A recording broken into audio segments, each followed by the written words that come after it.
3 years of planning, one night to destroy him. Aurora Bianchi stood in a ballroom filled with New York's most dangerous crime families, her heart pounding as she prepared to humiliate Adrian Valerio, the Mafia boss who murdered her brother. She'd rehearsed this moment 1,000 times, the public confrontation, the scandal, watching his empire crumble before the city's underworld elite. But when their eyes locked across the champagne-lit room, something shifted. He didn't look like a monster. He looked like a man with secrets of his own, and Aurora was about to ignite a war that would consume them both. If you're ready for a story of revenge, lies, and dangerous love, stay with me until the end. Hit that like button and drop a comment with your city so I can see how far this story travels. Now, let's begin. The Venetian Hotel ballroom glittered like a fever dream, all crystal chandeliers and polished marble, soft jazz threading through conversations conducted in careful whispers. Aurora Bianchi stood near the bar, her emerald dress clinging to her frame like armor, and surveyed the room with the calculating precision of a general preparing for battle. She'd spent 3 years getting to this moment, 3 years learning the rhythms of New York's underworld, memorizing names and faces, understanding the delicate ecosystem of power that governed the 5 families. 3 years building a new identity, cultivating connections, earning invitations to events like this, gatherings where legitimate business blurred seamlessly into criminal enterprise, where handshakes sealed deals worth millions and feuds that would end in blood. 3 years since they'd found her brother Marco's body in the East River. Aurora's fingers tightened around her champagne flute. The glass was Baccarat crystal, probably worth more than most people earned in a month. Everything in this room was expensive, excessive, designed to remind you of the wealth and power concentrated in this single space. She'd grown up in a modest Brooklyn apartment where her mother worked double shifts and Marco had dreams of becoming a teacher. This world had been as foreign to them as the surface of Mars, until Marco got involved with the wrong people, until he'd tried to do the right thing and paid for it with his life. "You're staring," a voice murmured beside her. Aurora glanced at the woman who'd appeared at her elbow, Valentina Corso, daughter of one of the smaller families, and the closest thing Aurora had to an ally in this viper's nest. Valentina had her own reasons for hating the established order, her own scores to settle. That made her useful, if not exactly trustworthy. "Just admiring the view," Aurora replied smoothly. Valentina's red lips curved into a knowing smile. "Admiring or hunting? Can't it be both?" Across the room, near the main entrance, a subtle shift in the crowd's energy announced an important arrival. Conversations didn't stop exactly, but they modulated, became more careful. Heads turned with the studied casualness of people who wanted to observe without appearing to do so. Aurora knew who it was before she saw him. She'd been tracking Adrian Valerio's schedule for months, knew his patterns, his preferences, his weaknesses. She knew he'd arrive exactly 43 minutes after the event's official start time, late enough to make an entrance, early enough to avoid genuine disrespect to the host. She knew he'd wear a Tom Ford suit in charcoal gray or midnight blue, that he'd order Macallan 25 if the bar stocked it, Johnny Walker Blue if they didn't. She knew he had a small scar above his left eyebrow from a childhood fight, that he spoke 4 languages fluently, that he'd never been photographed smiling. She knew everything about him except the one thing that mattered: why he'd ordered her brother's death. Adrian Valerio moved through the crowd with the unconscious confidence of a man who'd never questioned his right to occupy any space he entered. He was tall, 6'2", Aurora's research had told her, with the dark hair swept back from a face that was more interesting than handsome. Strong jaw, sharp cheekbones, eyes so dark they looked black from a distance. He wore power the way other men wore cologne, an invisible but unmistakable presence that announced itself before he spoke a word. He was 34 years old. He controlled territory from the Bronx to Staten Island. He'd inherited his position from his uncle at 26 and consolidated power through a combination of strategic brilliance and ruthless efficiency. People whispered that he was the smartest of the current generation of bosses, that he saw 3 moves ahead when others were still planning their first. Aurora had spent 3 years learning how to destroy him. "You're really going through with this," Valentina said quietly. It wasn't a question. Aurora took a sip of champagne, let the bubbles burn cold down her throat. "Did you think I wouldn't?" "I thought you might choose survival over satisfaction." "Maybe I'm greedy. Maybe I want both." Valentina studied her for a long moment, then shrugged. Your funeral. Literally, probably. She drifted away into the crowd, smart enough to establish distance before the explosion. Aurora set down her champagne flute and smoothed her hands over her dress. Her heart was beating fast now, adrenaline singing through her veins. She'd rehearsed this moment so many times it had taken on a dreamlike quality, and now that it was finally here, she almost couldn't believe it was real. 3 years. Everything came down to the next 5 minutes. She moved through the crowd with deliberate grace, angling her path to intercept Adrian as he made his way from the entrance. People parted for him automatically, a ripple effect of deference and calculation. He was deep in conversation with an older man Aurora recognized as Vincent Calabrese, head of one of the New Jersey operations. Their heads were bent close together, discussing something that made Vincent's expression tighten with concern. Aurora timed her approach perfectly. She stumbled, not dramatically, just enough, and collided directly with Adrian Valerio's shoulder, her champagne sloshing dangerously in its glass. The conversation stopped. Adrian turned, and for the first time, Aurora found herself looking directly into his eyes. They were darker than she'd expected. Not warm, exactly, but not the cold void she'd imagined either. Intelligent, assessing. In the space of a heartbeat, she felt measured, categorized, and filed away in whatever mental database he maintained. I'm so sorry, she said, injecting just the right note of embarrassed apology into her voice. I wasn't watching where I was going. Adrian's expression didn't change. Clearly. Here, let me... She reached out as if to brush off his jacket, and he caught her wrist. His grip was firm, but not painful, his fingers warm against her skin. That won't be necessary, he said evenly. This was the moment. Aurora met his gaze and let her expression shift from apologetic to something colder, sharper. Of course not. Adrian Valerio doesn't need help from anyone, does he? Certainly not from the sister of the men he kills. The temperature in their immediate vicinity dropped 20 degrees. Vincent Calabrese's eyes widened. Around them, conversations faltered and stopped as people realized something significant was happening. Adrian's grip on her wrist tightened fractionally. Excuse me? Aurora raised her voice just enough to ensure the nearest clusters of people could hear clearly. I said you don't need help. You're very efficient at handling things yourself, eliminating problems, making people disappear. Isn't that right, Mr. Valerio? The ballroom had gone quiet. Not completely. The jazz trio still played near the far windows, and there were still pockets of conversation in distant corners. But in their immediate area, silence spread like spilled wine. Adrian released her wrist. His face remained impassive, but something shifted behind his eyes. I think there's been some kind of misunderstanding. No misunderstanding. Aurora smiled, bright and cold and terrible. I understand perfectly. You're a murderer. You have blood on your hands. My brother's blood. And everyone in this room knows it, but they're all too afraid or too corrupt to say it out loud. Someone gasped. Someone else swore quietly. Vincent Calabrese had gone pale and was edging away, clearly wanting no part of whatever was about to happen. Aurora felt power surge through her. This was it. The moment she'd dreamed about. Every eye in the room was on them now, watching the unknown woman in the emerald dress confronting one of the most dangerous men in New York. By tomorrow, this would be whispered about in every restaurant and social club and back room in the 5 boroughs. Adrian Valerio, publicly accused of murder at the Bella Via charity gala. Adrian Valerio humiliated in front of his peers. Adrian Valerio looking at her like he could see straight through to her bones. You have no idea, he said quietly, his voice carrying, despite its low volume, what you've just done. I know exactly what I've done. No. He stepped closer, and Aurora had to fight the instinct to step back. You don't. But you're about to learn. He moved suddenly, his hand closing around her upper arm with that same firm, not painful grip. Before Aurora could react, he was steering her through the crowd, which parted before them like water before a ship's prow. She could have fought, could have made a scene, but she'd made her point. Let him have his private tantrum. Let him threaten her in some back room while the whole party buzzed with scandal. She'd won.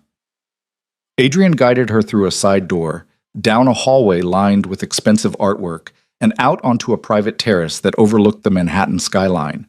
The sounds of the party muted behind them. The night air was cool against Aurora's heated skin. The moment the door closed behind them, Adrian released her and spun to face her. The careful control he'd maintained in the ballroom had cracked, revealing something harder underneath. "Who are you?" he demanded. "I told you, Marco Bianchi's sister."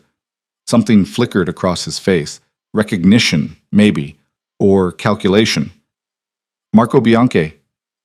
You remember him then? I wasn't sure if you kept track of all the people you murdered." "I didn't murder anyone," Adrian said flatly. Aurora laughed, sharp and bitter. "Of course you didn't. Men like you never do. You just give orders and let other people dirty their hands." "You don't know what you're talking about. I know my brother is dead. I know he was found in the East River with 3 bullets in his chest. I know he'd been working for you, and I know he disappeared the same week he told me he'd discovered something that could bring down your entire operation." Aurora's voice was shaking now, 3 years of controlled fury finally breaking free. "I know you had him killed to protect yourself, and I know you've gotten away with it because everyone's too fucking scared to stand up to you." Adrian stared at her, and for a long moment, the only sound was the distant traffic and the muffled music from the party inside. "Marco Bianchi," he said slowly, "was not murdered on my orders." Liar.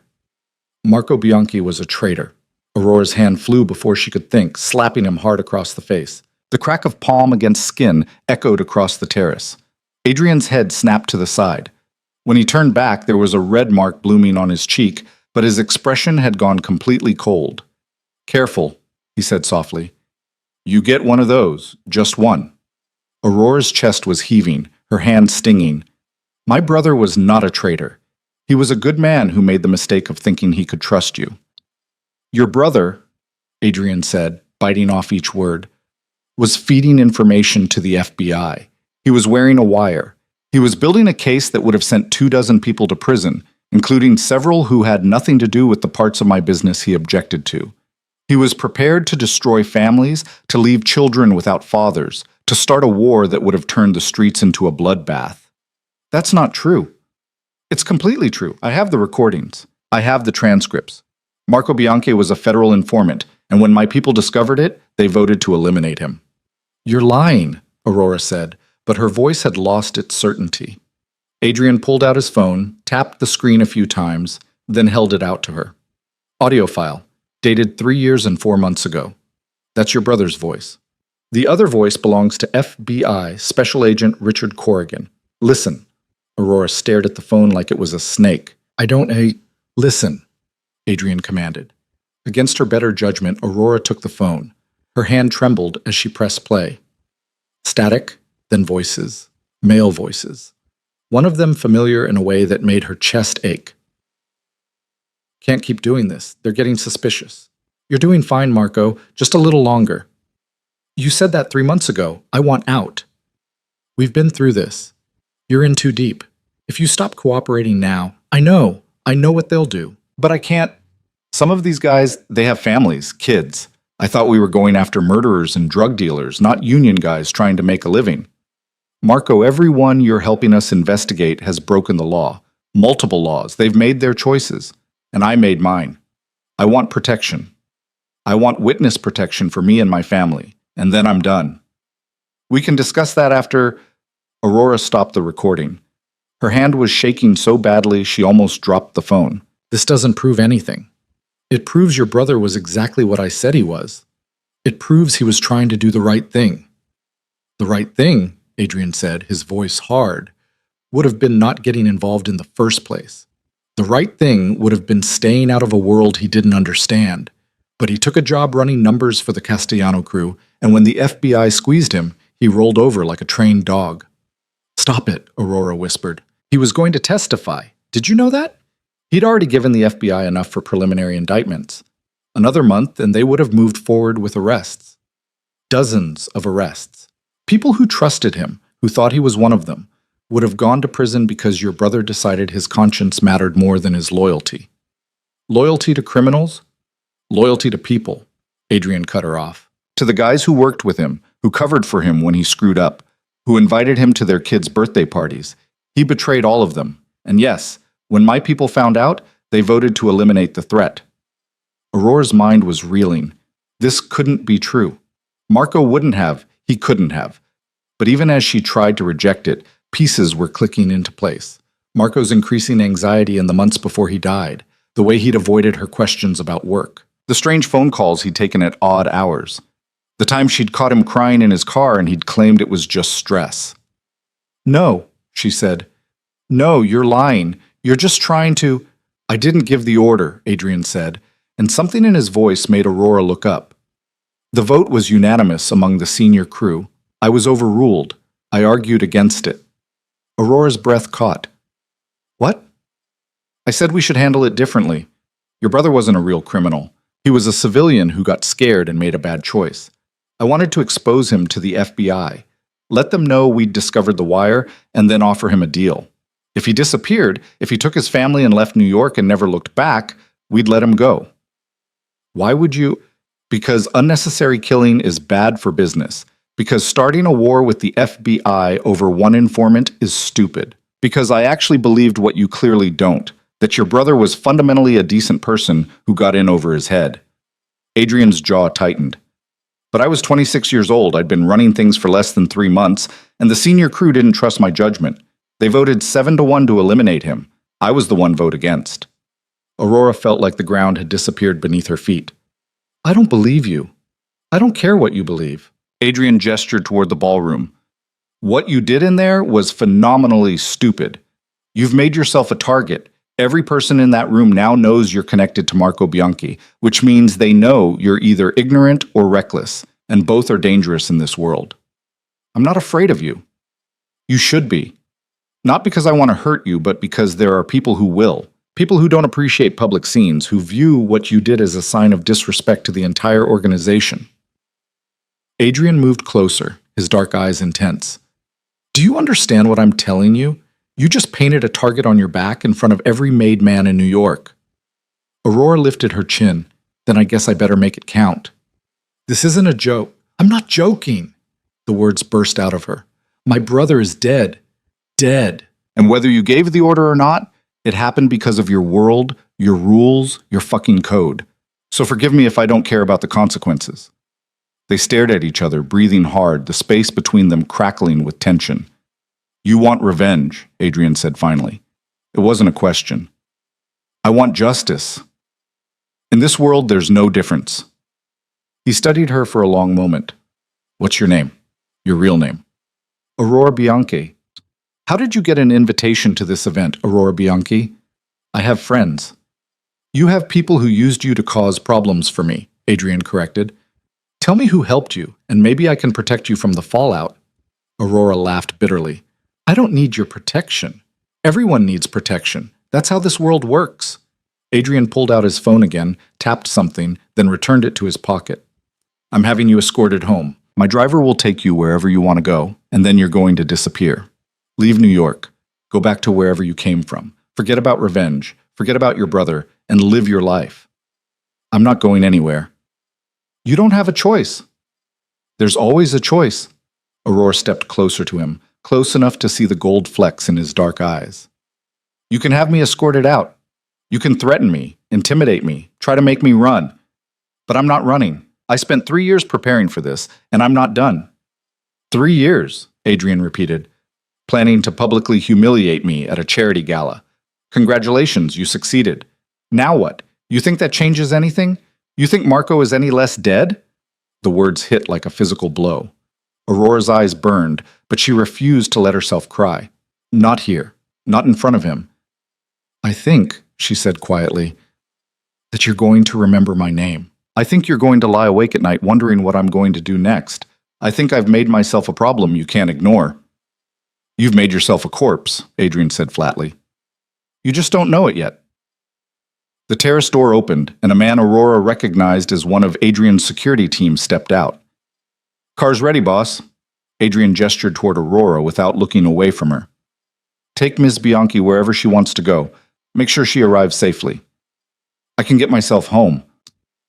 "I'm sure you can, but you're going to accept the ride anyway, because if something happens to you between here and there, people will assume I ordered it, and I don't need that complication."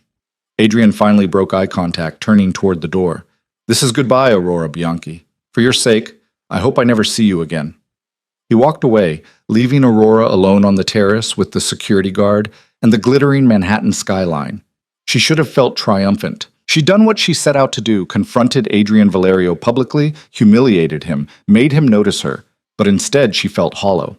Because if what he'd said was true, if Marco had really been an informant, if Adrian had actually argued against killing him, then who was she really angry at? The security guard cleared his throat. "Ma'am, the car?" Aurora nodded numbly and followed him back through the ballroom. People stared as she passed, their expressions ranging from shock to pity to poorly concealed glee. She'd given them a show, all right. By tomorrow, her name would be known throughout the underworld. Whether that made her brave or suicidal remained to be seen. The drive back to her apartment in Brooklyn passed in a blur. The security guard, whose name she didn't ask and he didn't offer, remained silent, occasionally checking the rear-view mirror with the practiced efficiency of someone used to potential threats. When they arrived at her building, he walked her to the door and waited until she was safely inside before returning to the car.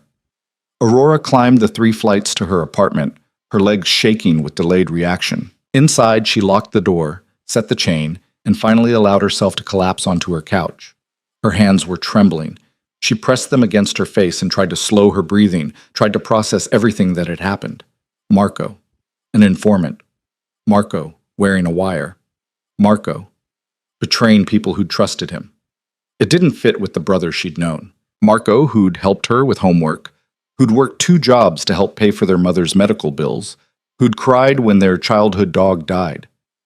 That Marco wouldn't have become a criminal informant. Would he?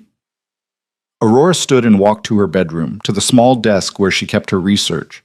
3 years of carefully assembled information, newspaper clippings, photographs, organizational charts, financial records obtained through means she preferred not to examine too closely. Everything she knew about Adrian Valerio and the Valerio crime family.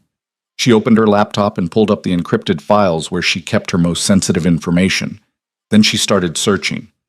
FBI investigations into organized crime 3 years ago. Federal informants. Agent Richard Corrigan, the name from the recording. It took her 2 hours, but she found it. Buried in a news archive, a small article about a federal investigation that had been quietly shelved. No names mentioned, but the timeline matched. The investigation had been building toward something significant, then suddenly evaporated. Lack of evidence, the article claimed. Witness credibility issues. Witness credibility issues, because the witness had turned up dead in the East River. Aurora's phone buzzed. A text from an unknown number. "You made quite an impression tonight. People are talking.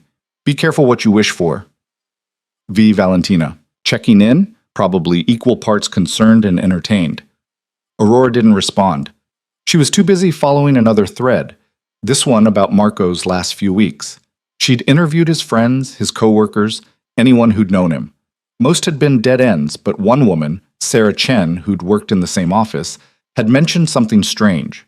Marco had been meeting with someone regularly in the weeks before his death, someone he wouldn't talk about, who made him nervous. At the time, Aurora had assumed it was his Mafia contacts.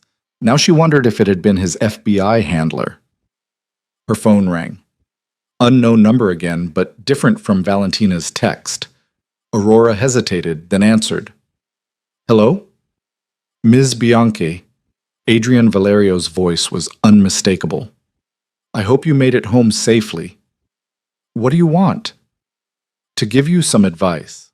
The people who helped you tonight, who encouraged you to make that scene, they're not your friends. They used you to embarrass me, to create chaos, to test how I'd respond to a public challenge.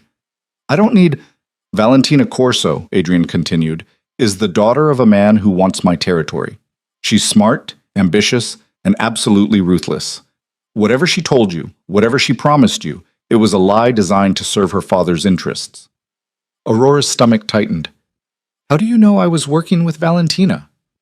"Because I know everything that happens in my city. Because I've been watching her try to recruit assets for the past 6 months. Because you're exactly the kind of person she'd target. Someone with a grudge. Someone willing to take risks. Someone who doesn't understand the full picture. And you're calling to what? Warn me? Save me? After you threatened me on that terrace?" "I'm calling because whether I like it or not, your brother's death is connected to me, and that creates a responsibility. I couldn't save Marco. Maybe I can save you." Aurora laughed bitterly. "I don't want to be saved." "Then you're going to die," Adrian said bluntly. And it will be ugly and painful and meaningless. Is that really what you want? Is that what Marco would want? The mention of her brother's name from Adrian's lips made something inside Aurora twist painfully. Don't talk about him like you knew him. I didn't know him, but I know what it's like to lose someone. I know what it's like to be angry and want someone to blame. There was something in Adrian's voice now, something almost gentle. I know what it's like to discover that the story you've been telling yourself isn't the whole truth. What are you talking about? My mentor, the man who raised me in this life, who taught me everything I know. His name was Antonio Russo. 3 years ago, he was murdered. Aurora went very still. By who? I don't know. The official story is that it was a rival family, retaliation for some business dispute. But Antonio was careful. He didn't make the kinds of enemies who'd risk open war. Adrian paused. The timing has always bothered me. He died 2 weeks after your brother. 2 weeks after a vote I lost and a decision I argued against. You think they're connected? I think there are too many unanswered questions. I think the people who pushed hardest for Marco's death were also the ones who benefited most from Antonio's. Who? Aurora demanded. Give me names. If I had proof, they'd already be dead. All I have are suspicions and coincidences. Not enough to act on. Not yet. Aurora's mind was racing. Why are you telling me this? Because you want the truth about your brother's death. So do I. Because maybe if we stop fighting each other, we can find it. It was insane. Trusting Adrian Valerio was possibly the stupidest thing Aurora could do. He could be lying, manipulating her, setting her up for something worse than a simple execution. But if he was telling the truth... What do you want from me? She asked. Meet me tomorrow. Neutral location, public place. We'll talk about what we both know, what we both want. Maybe we can help each other. Or maybe you'll kill me. If I wanted you dead, you'd already be dead, Adrian said matter-of-factly. Tomorrow, noon, the Bethesda Fountain in Central Park. Come alone. Don't tell anyone, especially not Valentina Corso. He hung up before Aurora could respond. She sat in the darkness of her apartment. Her brother's research spread around her, and wondered if she'd just been offered the truth or invited to her own execution. Either way, she was going to find out. Aurora didn't sleep that night. She sat at her desk until dawn, cross-referencing everything she'd collected about Marco's death with what Adrian had told her. Antonio Russo's name kept appearing in her research. She'd seen it before, but dismissed it as irrelevant, just another player in Adrian's organization. Now she pulled every mention, every connection, building a timeline that made her stomach turn. Antonio Russo had died exactly 13 days after Marco. Single gunshot to the head, execution style, in his own home. The killer had never been found. Adrian had been out of the country when it happened, establishing an alibi that seemed almost too convenient until Aurora realized what it really meant. Someone had waited until Adrian was gone to make their move. By the time sunlight crept through her apartment windows, Aurora had compiled a list of 7 men who'd been present at both the vote to kill Marco and the investigation into Antonio's murder. 7 men who'd had opportunity and potentially motive. 7 men whose names she'd never heard Adrian speak with anything resembling trust. At 11:30, she dressed in jeans and a leather jacket, pulled her hair into a ponytail, and took 3 different subway lines to Central Park, watching for anyone who might be following her. Valentina had texted twice asking about her plans for the day. Aurora had ignored both messages. The Bethesda Fountain was crowded with tourists and locals enjoying the mild autumn weather. Aurora spotted Adrian immediately. He stood apart from the crowd, dressed casually in dark jeans and a black Henley that made him look younger, less dangerous than he had in his tailored suit. Almost normal, if you didn't notice the way he positioned himself with clear sightlines in all directions, or the subtle bulge under his jacket that suggested he was armed. 2 men lingered nearby, trying and failing to look like random park visitors. Adrian's security, Aurora assumed. She walked up to him, her heart pounding despite her attempts to project confidence. I'm here. You came alone? Adrian asked, his eyes scanning the crowd behind her. Did you expect me to bring an army? I expected you to be smart. Smart would have been bringing backup. He gestured toward a bench near the fountain. Sit. We need to talk, and I'd rather not do it standing where everyone can photograph us together. Aurora sat, leaving space between them. Adrian settled beside her, close enough that she could smell his cologne. Something expensive and subtle, cedar and smoke. Close enough that she was hyper-aware of his presence, the controlled power in his stillness. "I did research last night," she said. "Antonio Russo, your mentor." And? "And you were right. The timing is suspicious." Aurora pulled out her phone, showed him the timeline she'd created. 13 days. Marco dies, and less than 2 weeks later, the man who argued against killing him is murdered. That's not coincidence. Adrian studied her phone screen, his expression unreadable. "No, it's not." "So who wanted both of them dead?" "That's the question I've been asking for 3 years. Adrian leaned back against the bench, his gaze distant. "Antonio taught me everything. How to negotiate, how to read people, how to build loyalty instead of ruling through fear. He believed the old ways were dying, that we needed to evolve or be destroyed by our own obsolescence." Sounds like he made enemies. He made enemies by being right, by threatening the comfortable order that let certain people maintain power without having to adapt or think. Adrian's jaw tightened. There were 7 men at that vote, 7 men who pushed for Marco's execution over my objections. Antonio supported me. He said killing an informant would bring federal heat we didn't need, that there were smarter ways to handle it. But they voted him down. They voted us both down. And then, 2 weeks later, Antonio was dead and I was alone at the top, surrounded by people I couldn't trust. Adrian turned to look at her directly. "Do you understand what I'm telling you? Your brother's death and my mentor's murder are connected. Someone orchestrated both, and they've been untouchable ever since." Aurora's hands curled into fists on her lap. "Give me the names, the 7 men who voted to kill Marco." "So you can do what? Storm into their houses with a gun, get yourself killed?" "So I can find out the truth." "The truth," Adrian said quietly, "is dangerous. It's the kind of thing that gets people disappeared. If we're going to do this, we do it carefully, methodically. We gather evidence, we build a case, and we don't move until we're absolutely certain." "We?" Aurora raised an eyebrow. "I don't remember agreeing to partner with you." "You agreed the moment you showed up here instead of running. You want justice for Marco. I want justice for Antonio. Our goals align, which makes us temporary allies whether you like it or not." Aurora wanted to argue, to reject the idea of working with the man whose world had killed her brother. But Adrian was right.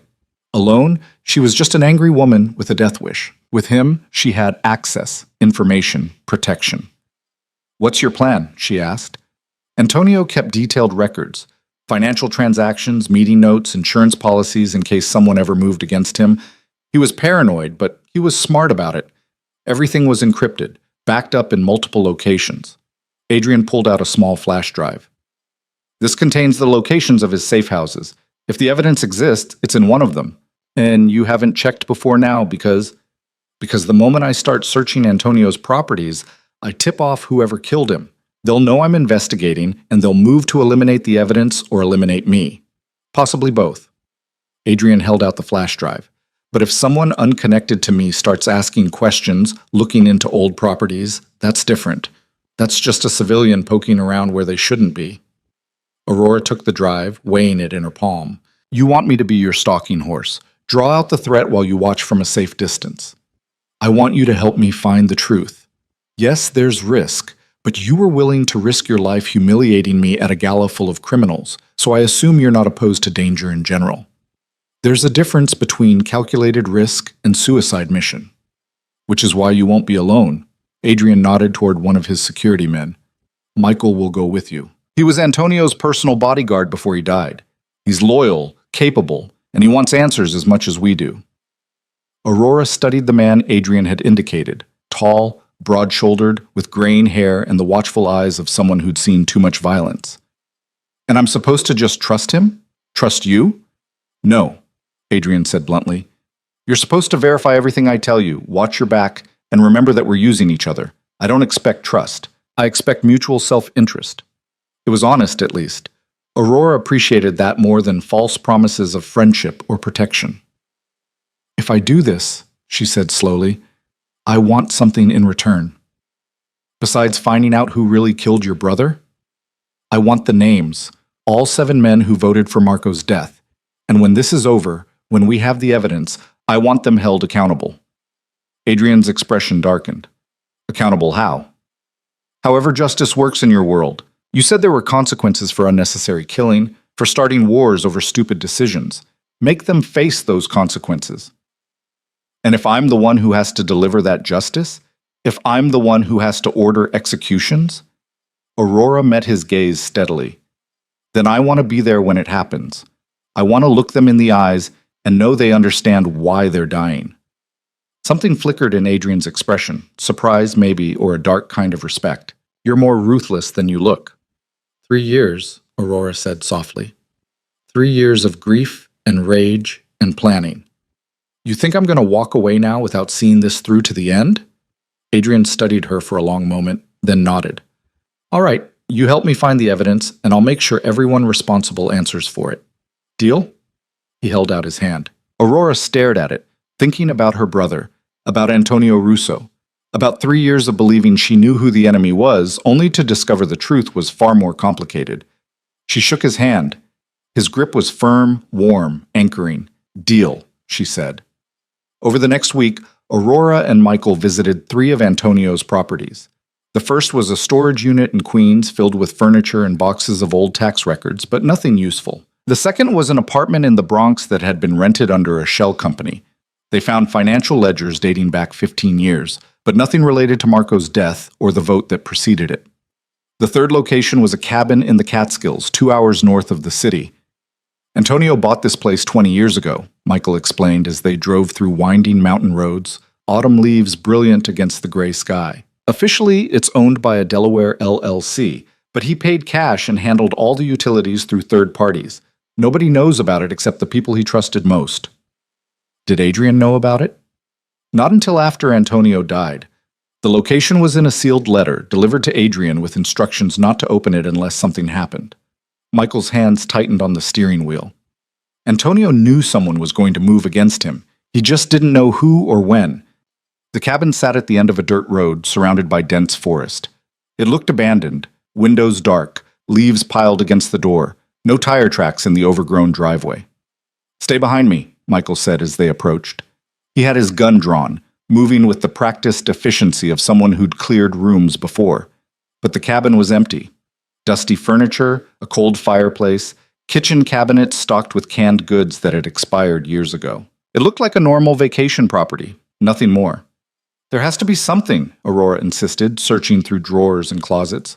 Why would Antonio leave Adrian this location if there was nothing here? Maybe someone already cleaned it out. Or maybe it's hidden. Aurora thought about what Adrian had told her. Antonio was paranoid but smart. He wouldn't leave evidence sitting out in the open. She searched methodically, checking for loose floorboards, false panels, anything that suggested a hiding place. Michael joined her, both of them working in focused silence. It was Michael who found it, a section of the stone fireplace that sounded hollow when tapped. Together they pried at the stones until one came loose, revealing a metal lockbox wedged into the cavity behind it. Aurora's hand shook as she lifted it out. The box was heavy, secure with a combination lock. Antonio's birthday, Michael said. Try that. The lock clicked open. Inside were 3 items: a leather journal, a stack of photographs, and a small digital recorder. Aurora opened the journal first. Antonio's handwriting, dense and meticulous, filled page after page. Dates, names, meetings, financial transactions. A complete record of the family's operations going back years. She flipped to the entries from 3 years ago, found the date of the vote about Marco. Vote called to address the Bianchi situation. I argued for exile, Adrian supported. Outvoted 2-7. The dissenting votes: Marco Castellano, Vincent Calabrese, Tony Ricci, Paul DeLuca, Joseph Marino, Frank Battaglia, and Dominic Russo. Aurora's breath caught. Russo, as in Antonio's nephew, Michael said grimly. Dominic Russo. He's been running the New Jersey operation since Antonio died. His own uncle argued against the execution, and Dominic voted for it anyway? Family loyalty doesn't mean what it used to. Michael picked up the photographs, spread them across the dusty coffee table. They showed meetings, exchanges of money, secret conversations. In several, Aurora recognized Dominic Russo, a man in his 40s with sharp features and expensive suits.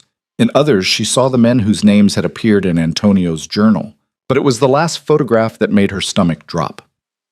Dominic Russo and Valentina Corso, sitting together in what looked like a restaurant, their heads bent close in intimate conversation. The timestamp showed it was from 2 months ago. "Oh, God," Aurora whispered. "Valentina. You know her?" "She's the one who helped me get into the gala, who encouraged me to confront Adrian publicly." Aurora's mind was racing. Adrian said she was using me, but I didn't understand how. She wanted me to cause chaos, to embarrass Adrian in front of everyone. To make him look weak, Michael said slowly. To undermine his authority. If the other families think he can't control his own territory, can't even protect himself from public humiliation, they start questioning his leadership, looking for alternatives. Aurora picked up the digital recorder with trembling hands. "What's on this?" Michael took it from her, pressed play. Antonio's voice, older than Aurora had expected, rough with age or illness. "If you're hearing this, something has happened to me. Adrian, if this is you, I need you to understand something. Dominic has been working against us. He's been meeting with the Corso family, planning to merge operations, cut you out entirely. He pushed for the Bianchi execution because he knew it would bring federal attention, destabilize your position. He voted against my counsel because he wanted me out of the way. I don't have enough proof yet to move against him, but I'm close. Watch Dominic. Trust no one in the New Jersey crew. And Adrian, be careful. He's your blood, but blood doesn't mean what it used to." The recording ended. Silence filled the cabin. "Dominic Russo," Aurora said. "He orchestrated all of it. Marco's death, Antonio's murder, everything. And he's been protected by family ties. Adrian couldn't move against his own cousin without proof, without risking a civil war. Michael was already texting someone, presumably Adrian. We need to get this evidence back to the city, now." They packed everything carefully, locked the cabin behind them, and headed back to the car. Aurora's mind was churning. Dominic Russo had manipulated everyone. The vote to kill Marco, Antonio's investigation, even Aurora's own confrontation with Adrian at the gala. He'd orchestrated chaos and then positioned himself to benefit from the fallout. And Valentina had been his partner the entire time. Aurora pulled out her phone, scrolled to Valentina's number. Before she could second-guess herself, she typed a message. "We need to talk. Found something about my brother's case. Can you meet?" The response came within seconds. "Of course. Where?" Aurora glanced at Michael. "I need to see her, confront her."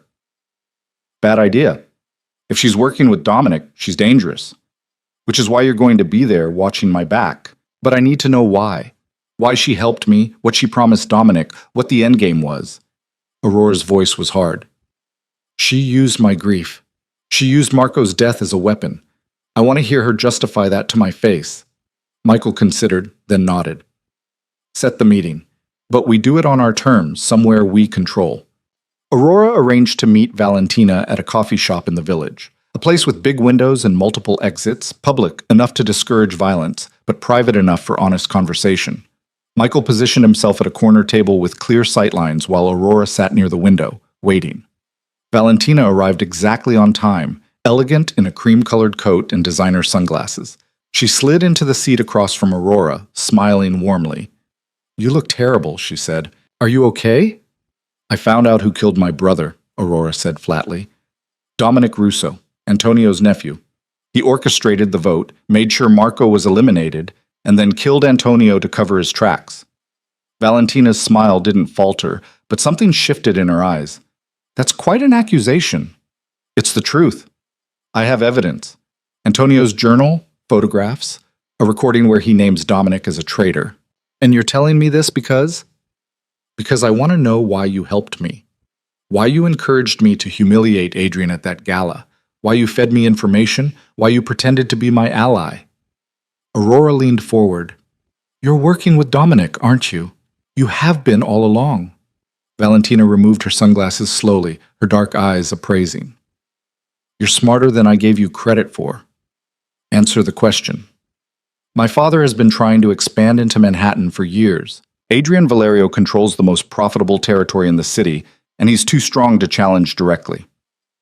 Valentina's voice was cool, matter-of-fact. "Dominic approached us with a proposal. Help him undermine Adrian's authority, create chaos and instability, and when Adrian falls, we split the territory. My father gets Manhattan, Dominic consolidates everything else. And I was what? A convenient weapon? A grieving sister you could aim at Adrian like a loaded gun? You were perfect, Valentina said simply. Genuine grief, real anger, completely believable. When you confronted Adrian at the gala, it wasn't staged or artificial. It was raw emotion, and that's exactly what we needed. Adrian looking weak, unable to control even a civilian woman with a grudge. Aurora's hands clenched into fists under the table. My brother died. Antonio Russo died. And you're talking about it like it's just business strategy. It is business strategy. This is the world we live in, Aurora. People die. Power shifts. You can either accept that and position yourself to benefit, or you can cling to naive ideas about justice and watch while others take what they want. I'm going to destroy him, Aurora said quietly. Dominic Russo. I'm going to make sure everyone knows what he did, and I'm going to watch him pay for it. Valentina laughed, bright and cold. With what? Some old journal and a recording? You think that's enough? Dominic has been consolidating power for 3 years. He controls the New Jersey operations, he has alliances with half the families in New York, and he's blood. Adrian can't touch him without proof that's absolutely undeniable, and even then, it would tear the organization apart. Then I guess it's going to tear apart. You're going to get yourself killed, or worse, you're going to get Adrian killed, and then Dominic wins anyway. Valentina stood, gathering her coat. I liked you, Aurora. I genuinely did. You had fire, conviction. It's a shame you're wasting it on a war you can't win. She left the coffee shop without looking back. Aurora sat frozen, rage and grief warring inside her. Michael appeared at her elbow, sliding into the seat Valentina had vacated. I recorded the whole conversation, he said quietly, showing her his phone. We have her confession, her connection to Dominic. It's not enough, is it? Like she said, it's not enough to move against Dominic without starting a war. Maybe not. Michael's expression was grim. But it's enough to start asking the right questions. Come on, Adrian's waiting. They met Adrian at a nondescript office building in Midtown, accessed through a private garage and a series of security checkpoints that made Aurora feel like she was entering a military installation. The conference room on the 20th floor had views of the city's skyline and enough electronic countermeasures to prevent any surveillance. Adrian was pacing when they entered, his usual control frayed at the edges. You found it? You actually found it? Michael laid out the evidence on the conference table. Journal, photographs, recorder. Everything. Antonio documented all of it. Adrian sank into a chair, picking up his mentor's journal with careful hands. As he read, Aurora watched emotions flicker across his face. Anger, grief, a deep, bone-weary sadness. Dominic, he said finally. My own cousin. Antonio tried to tell me, tried to warn me, and I didn't see it. You couldn't have known, Michael said. I should have. There were signs. Dominic pushing for aggressive expansion, questioning my decisions, building loyalty among the crews. Adrian set down the journal. He's been positioning himself to take over for 3 years, and I was too focused on holding everything together to notice. Aurora sat across from him. Valentina confirmed it. She and her father have been working with Dominic. The plan was to destabilize your leadership, make you look weak, and then move against you. The gala, Adrian said, looking at her. That wasn't just about revenge. It was theater, making me look like I couldn't even control one woman with a grudge. I'm sorry, Aurora said quietly. I didn't know. You thought I killed your brother. You had every reason to want me destroyed. Adrian's voice was rough. But now we know the truth. Dominic orchestrated Marco's death to bring federal heat and undermine my position. He killed Antonio to eliminate the one person who could have exposed him, and he's been building toward a coup ever since. So what do we do? Aurora asked. Adrian was quiet for a long moment, his dark eyes distant. Then he looked at Michael. Call a council meeting. All the senior crew, all the family heads. Tell them I have evidence of corruption that threatens the entire organization. They'll know you're moving against Dominic. Good. Let them know. Let them choose sides before the shooting starts. Adrian's voice was cold, controlled fury. Dominic wants a war? He's going to get one, but it's going to be fought with truth, not lies. And me? Aurora asked. Where do I fit in this? Adrian looked at her, something complicated in his expression. You're the witness. The proof that real people died because of Dominic's ambitions. When I present the evidence, I want you there. I want everyone to see the sister of the man Dominic had killed. Hear you explain what his manipulation cost. You want me to testify in front of a room full of Mafia bosses. I want you to stand beside me and demand justice. Can you do that? Aurora thought about Marco, about 3 years of grief and rage and misdirected revenge. She thought about Antonio Russo, who tried to save her brother and paid with his life. She thought about Dominic Russo and Valentina Corso, manipulating deaths and grief like pieces on a chessboard. Yes, she said, I can do that. The council meeting was set for 3 days later, giving Adrian time to reach out to allies, shore up support, and prepare for the confrontation. Aurora spent those days in a safe house with Michael, going through the evidence repeatedly, memorizing every detail. On the second night, Adrian visited. He dismissed Michael with a gesture, then sat across from Aurora in the safe house's kitchen. Can't sleep? He asked. Can you? Not for the past 3 years. Adrian poured himself a glass of water, offered her one. Every night I've wondered who killed Antonio, who I could trust, whether I was going to wake up with a bullet in my head. And now you know. Now I know, and somehow it's worse.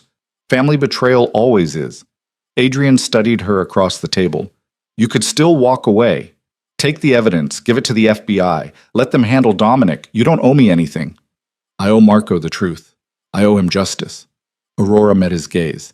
And maybe I owe you an apology. For 3 years, I blamed you for something you didn't do. You had reason to blame me. It happened under my authority, in my organization. The guilt isn't entirely misplaced.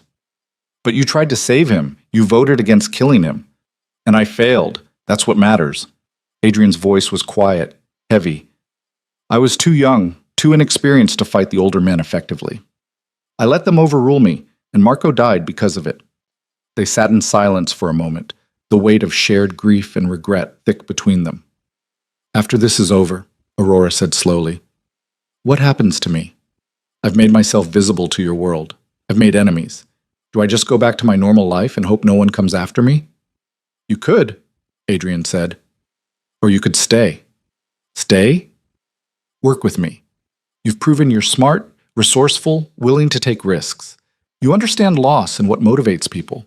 Those are valuable qualities. Adrian leaned forward. I need people I can trust, Aurora. Real trust, not the performance of loyalty that pervades this world. After Dominic is dealt with, I'm going to rebuild my organization, remove the rot. I could use someone like you. I'm not a criminal. Neither am I, technically. Most of what I do is legitimate business. Import, export, real estate, investments. The illegal parts are legacy operations I'm trying to phase out. Adrian's expression was earnest. I meant what I said about Antonio believing we needed to evolve. I want to honor that. Build something better than what we inherited.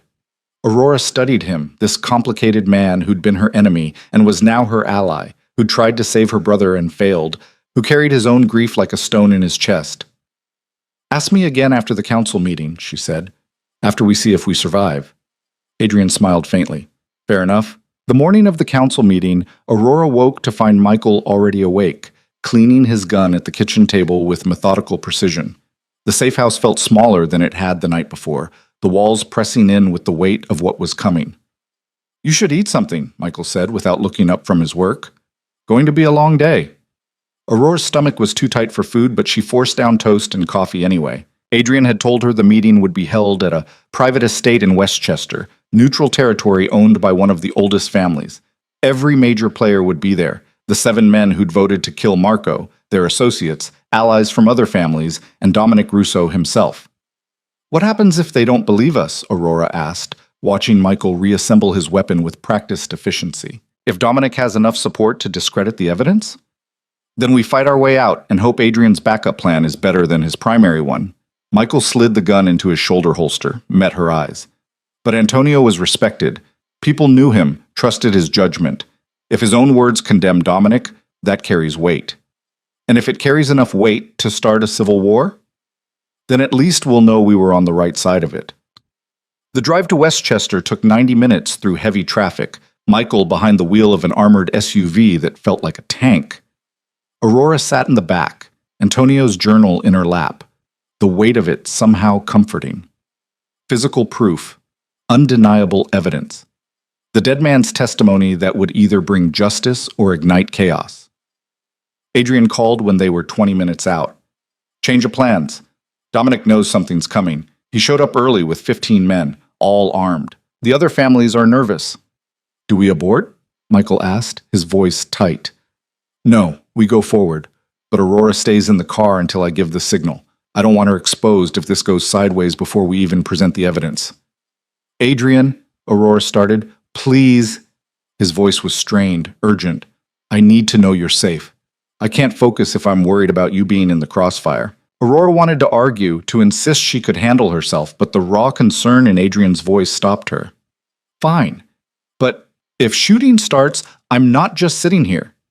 If shooting starts, Michael will get you out. That's not negotiable. Adrian disconnected before she could respond. The estate was a sprawling stone mansion set back from the road, surrounded by manicured grounds and enough security to guard a head of state. Cars lined the circular driveway. Mercedes, BMWs, Escalades with tinted windows. Men in expensive suits clustered in small groups, their body language tense, hands hovering near concealed weapons. Michael parked away from the main entrance, positioning the SUV for a quick exit. Through the tinted windows, Aurora could see more men arriving, the crowd growing larger and more volatile by the minute. This feels wrong, she said quietly.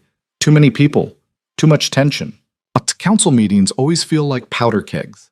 Everyone's armed, everyone's suspicious, and old grudges sit right under the surface.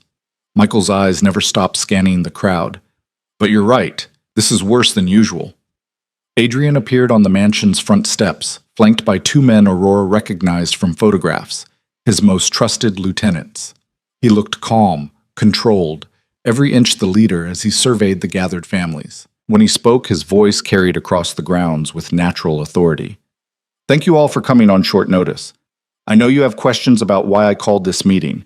The matter we need to discuss affects every family here, every operation in the tri-state area. It concerns trust, loyalty, and betrayal at the highest levels of our organization. The crowd quieted, attention fixed on Adrian. Aurora saw Dominic Russo near the front, his expression carefully neutral, but his eyes were hard, calculating. Valentina Corso stood beside her father, her face a mask of polite interest. 3 years ago, Adrian continued, we lost two good men. Antonio Russo, my mentor and one of the most respected leaders in our history, and Marco Bianchi, a civilian who got caught up in our world and paid the ultimate price. At the time, we believed these deaths were unconnected. Antonio's murder was blamed on rivals. Marco's execution was deemed necessary by a vote of this council. Murmurs rippled through the crowd. Several men shifted uncomfortably. But I have recently obtained evidence that both deaths were orchestrated by the same person. Someone among us who manipulated events, who lied to this council, who murdered Antonio Russo to hide his own corruption and ambition.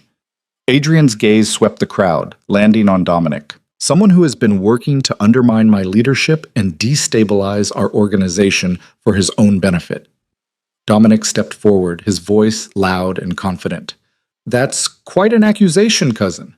I hope you have proof, because otherwise this sounds like paranoia, or worse, an attempt to consolidate power by eliminating rivals. I have proof. Adrian gestured toward the mansion entrance. Antonio kept detailed records. Everything is documented. The vote, the meetings, the financial transactions. He knew someone was moving against him, and he left evidence to expose them. Convenient that this evidence appears now, after 3 years. Dominic's voice dripped skepticism. How do we know it's authentic? How do we know you didn't fabricate this to justify moving against me? Because it's in Antonio's handwriting, because it includes details only he would have known, and because his final recording names you specifically as a traitor. Adrian pulled out a small speaker, pressed play. Antonio's voice filled the grounds, rough and weary, but unmistakably genuine. The crowd listened in absolute silence as he detailed Dominic's betrayal, his meetings with the Corso family, his manipulation of the vote to kill Marco Bianchi. When the recording ended, the silence was deafening. Dominic's carefully controlled expression finally cracked, fury bleeding through. This proves nothing. My uncle was old, paranoid, seeing conspiracies everywhere. He was losing his edge, making mistakes. And yes, I questioned some of his decisions. That doesn't make me a traitor. It makes you a liar, Adrian said coldly. You voted to execute Marco Bianchi knowing it would bring federal attention. You wanted chaos, wanted me to look weak and indecisive. And when Antonio figured out what you were doing, you had him killed. I was in Boston when Antonio died. I have witnesses, alibis. You hired it out. We both know how that works. Adrian descended the steps, moving closer to his cousin. You wanted everything he built, everything I inherited, and you were willing to murder family to get it. Dominic's hand moved toward his jacket, and suddenly 20 guns appeared in the hands of men loyal to Adrian. The crowd scattered, people diving for cover, shouting, filling the air. Don't, Adrian said quietly, his own weapon trained on Dominic's chest. Don't make this worse than it already is. Worse? Dominic laughed, wild and bitter. You think this can get worse? You just accused me of murder in front of the entire council. There's no walking back from this, Adrian. Either you kill me now, or I kill you. Those are the only options left. There's a third option. Adrian's voice was steady despite the chaos around them. You confess. Tell everyone the truth. Face judgment from the council instead of execution in a parking lot. And you think they'll be merciful, that your evidence will save you when half these families want your territory?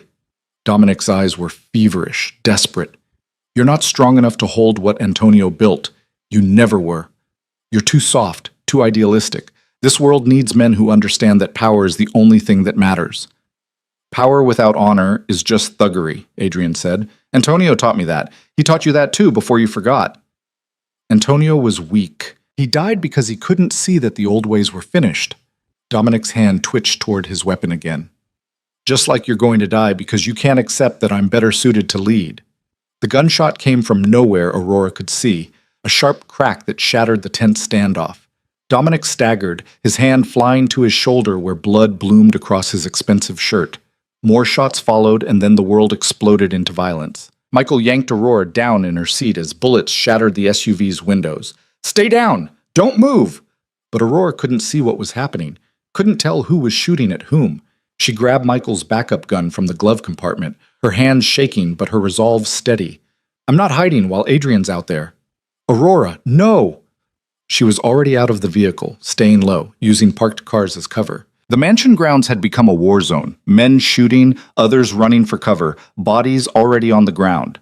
Aurora spotted Adrian behind a stone planter exchanging fire with someone she couldn't see, blood streaming from a cut above his eye. Dominic was nowhere visible, but Valentina Corso was directing her father's men with cold efficiency, pointing toward Adrian's position. Aurora made a decision that was either brilliant or suicidal. She ran toward Valentina, gun raised, shouting to be heard over the gunfire. Call them off! Call off your men or I swear I'll shoot you right here. Valentina spun, her eyes widening in surprise that quickly turned to calculation. You won't. You're not a killer, Aurora. You're just a grieving sister playing at revenge. Try me. Aurora's voice was deadly calm, the gun steady in her hands. My brother is dead. Antonio Russo is dead. I've lost everything that mattered to me. Do you really think I'm afraid of adding your name to that list? For a long moment they stared at each other while chaos raged around them. Then Valentina raised her hand, shouted something in Italian that made her father's men lower their weapons. You're making a mistake, Valentina said quietly. Dominic might have orchestrated this, but Adrian is still weak. He can't hold this territory against everyone who wants it. Sooner or later someone will take him down, and everyone loyal to him will fall too. Maybe, Aurora said. Or maybe he's stronger than you think. Maybe having people who are genuinely loyal instead of just afraid makes all the difference. Before Valentina could respond, Michael appeared at Aurora's side, his gun trained on Valentina. We need to move. Dominic's men are regrouping near the west entrance. Valentina backed away slowly, her hands raised in mock surrender. This isn't over, Aurora. Remember that. Michael pulled Aurora toward where Adrian was still pinned down, providing covering fire. They reached him together, and Adrian's expression when he saw Aurora was equal parts relief and fury. I told you to stay in the car. And I told you I wasn't sitting out if shooting started. Aurora handed him Michael's backup gun.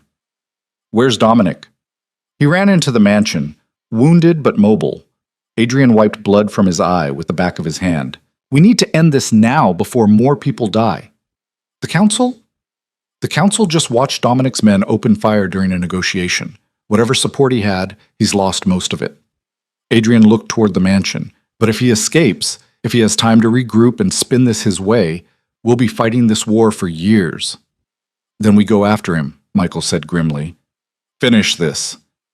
The three of them moved toward the mansion together, Adrian leading with Michael and Aurora flanking him. Other men joined them, Adrian's loyalists, people who'd witnessed Dominic's betrayal and made their choice. Inside, the mansion was chaos. Overturned furniture, shattered glass, the acrid smell of gunpowder. They cleared rooms methodically, Adrian's team moving with military precision. They found Dominic in Antonio's old study on the second floor, surrounded by three of his remaining men. He'd barricaded the door, but Adrian's people broke through with controlled violence. The fight was brief and brutal. Michael took out two of Dominic's guards while Aurora stayed back, her gun trained on the third man until he dropped his weapon and surrendered. That left Dominic, wounded and cornered, pressed against Antonio's old desk with nowhere left to run. Adrian entered the study slowly, his weapon lowered but ready. It's over, Dominic.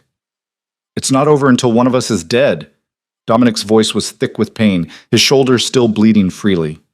You know that. This world doesn't have room for both of us anymore. You made that choice. You chose ambition over family, power over honor. You killed Antonio, the man who raised us both, who taught us everything we know. Adrian's voice cracked with emotion. How could you do that? How could you murder your own uncle? Because he was holding us back, Dominic shouted. He and his idealistic nonsense about evolution, about legitimacy, about building something better. This world doesn't reward idealism, Adrian. It rewards strength, ruthlessness, the willingness to do whatever it takes. And look where it got you, bleeding, alone, betrayed by everyone who you thought would stand with you. Adrian moved closer. Was it worth it? Was all this death and manipulation worth ending up here? Dominic laughed bitterly. You tell me. You're about to execute family. How does that make you any different from me? I'm not executing you. The council will decide your fate. The council? Dominic's eyes were wild. They'll rip me apart. You know what they do to traitors. It would be kinder to shoot me now. Kindness, Adrian said quietly, is something you stopped deserving when you killed Antonio. He gestured to Michael, who moved forward with zip ties. As Michael secured Dominic's hands behind his back, Aurora stepped into the room fully for the first time. Dominic's eyes focused on her, recognition and something like regret flickering across his face. The Bianchi girl. I'm sorry about your brother, truly. He wasn't supposed to be part of this. But he was, Aurora said, her voice steady despite the rage burning in her chest. You used his death. You weaponized my grief. You turned Marco into a political tool and then had the audacity to act like it was just business. It was business, all of it, nothing personal. My brother was a person. Aurora's control finally broke, her voice rising. Antonio was a person. They had lives, people who loved them, futures that you stole. And you call it business like that makes it acceptable, like that absolves you of responsibility for the bodies you left behind. Dominic looked away, his jaw tight. For the first time, he seemed diminished, smaller than the ambitious schemer who'd orchestrated so much death. Adrian's phone buzzed. He checked it, his expression hardening. The council is reconvening. They want Dominic brought before them. They want to hear his confession. I'm not confessing to anything, Dominic spat. Then you'll die maintaining a lie everyone already knows is true. Your choice. Adrian nodded to Michael, who hauled Dominic to his feet with no gentleness at all. They brought him down to the main hall, where the surviving council members had gathered. The room was tense, angry, men who'd witnessed betrayal and violence demanding answers. Vincent Calabrese, one of the 7 who'd voted to kill Marco, stepped forward as unofficial spokesman. Adrian Valerio, you've made serious accusations against Dominic Russo. We've heard Antonio's recording, but we need more. We need confession or undeniable proof before we can take action against one of our own. Adrian held up Antonio's journal. This contains 3 years of observations, meetings, financial records. Antonio documented everything. Dominic's meetings with the Corso family, the manipulation of the vote to execute Marco Bianchi, the corruption of our operations for personal gain. It's all here, in Antonio's own hand. He passed the journal to Vincent, who read through it with growing horror. Other council members crowded around, their expressions darkening as they processed what they were seeing. This is... Vincent looked up, his face ashen. If this is authentic, Dominic didn't just betray Adrian. He betrayed all of us. Every decision we made for the past 3 years was based on false information, manipulation, lies. It's authentic, Michael said. I was Antonio's personal security. I recognize his handwriting, his patterns. That journal is genuine. Dominic? Vincent turned to the wounded man. What do you have to say to these charges? Dominic stood straighter despite his injury, his expression defiant. I say Adrian is using his dead mentor's paranoid ramblings to eliminate a rival.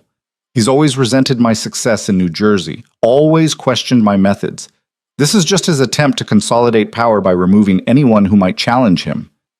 Then explain the meetings with the Corso family, Vincent said. Explain the photographs, the financial transfers, the recording where Antonio specifically names you as a traitor. Antonio was old. He was losing his grip on reality.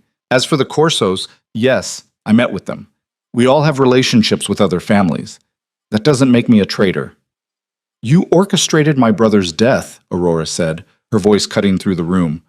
You pushed for his execution knowing it would bring federal attention, knowing it would destabilize Adrian's leadership. You used Marco's life as a political weapon. Your brother was an informant, Dominic shot back. He was betraying all of us. His death was justice, not murder. And Antonio? Adrian's voice was cold, controlled fury. Was his death justice too? When he figured out what you were doing, when he started gathering evidence against you, did you consider that justice when you had him killed? I didn't kill Antonio. You ordered it. You hired it out while you were conveniently in Boston, establishing an alibi. Adrian moved closer to his cousin. Did you even hesitate? Or was murdering the man who raised you just another business decision? Something broke in Dominic's expression, the defiance cracking to reveal the desperation underneath. He was going to ruin everything. He was going to expose me, turn the council against me, destroy everything I'd built. I didn't have a choice. The room went silent. The admission hung in the air like smoke, undeniable and damning. Vincent Calabrese stepped back, his expression horrified. You just confessed to murder, to betraying this council. Dominic seemed to realize what he'd said, his face going pale. That's not what I meant. It's exactly what you meant, Adrian said quietly. You killed Antonio Russo. You manipulated this council. You betrayed every principle this organization was built on.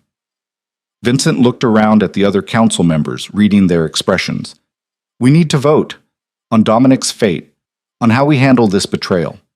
No vote needed, another council member said. Tony Ricci, another of the 7 who'd voted to kill Marco. The law is clear. Betrayal of family, murder of leadership, working with outside families against our interests. The penalty is death. Wait. Dominic's eyes were wild now, looking for support and finding none. You can't just... I deserve a proper hearing, a chance to defend myself. You had your chance, Vincent said. You confessed. In front of witnesses, in front of this council. There's nothing left to deliberate. Adrian. Dominic turned to his cousin, desperation bleeding through. Please, we're blood, family. Doesn't that mean anything? Adrian looked at him for a long moment, and Aurora saw something complicated in his expression. Grief, anger, the weight of impossible choices. Family, Adrian said quietly, meant everything to Antonio, and you killed him anyway. You taught me that blood doesn't guarantee loyalty, that family is built through trust and honor, not just shared names. He stepped back. The council has spoken. I won't override their judgment. 2 men moved forward, taking Dominic by the arms. He struggled briefly, then seemed to accept the futility of resistance. Take him out of the city, Vincent ordered. Make it clean, no suffering. As they led Dominic toward the door, he looked back at Adrian one last time. You'll regret this. Killing family. It changes you. You think you're stronger than me, better than me, but you're about to learn we're exactly the same. No, Adrian said. We're nothing alike.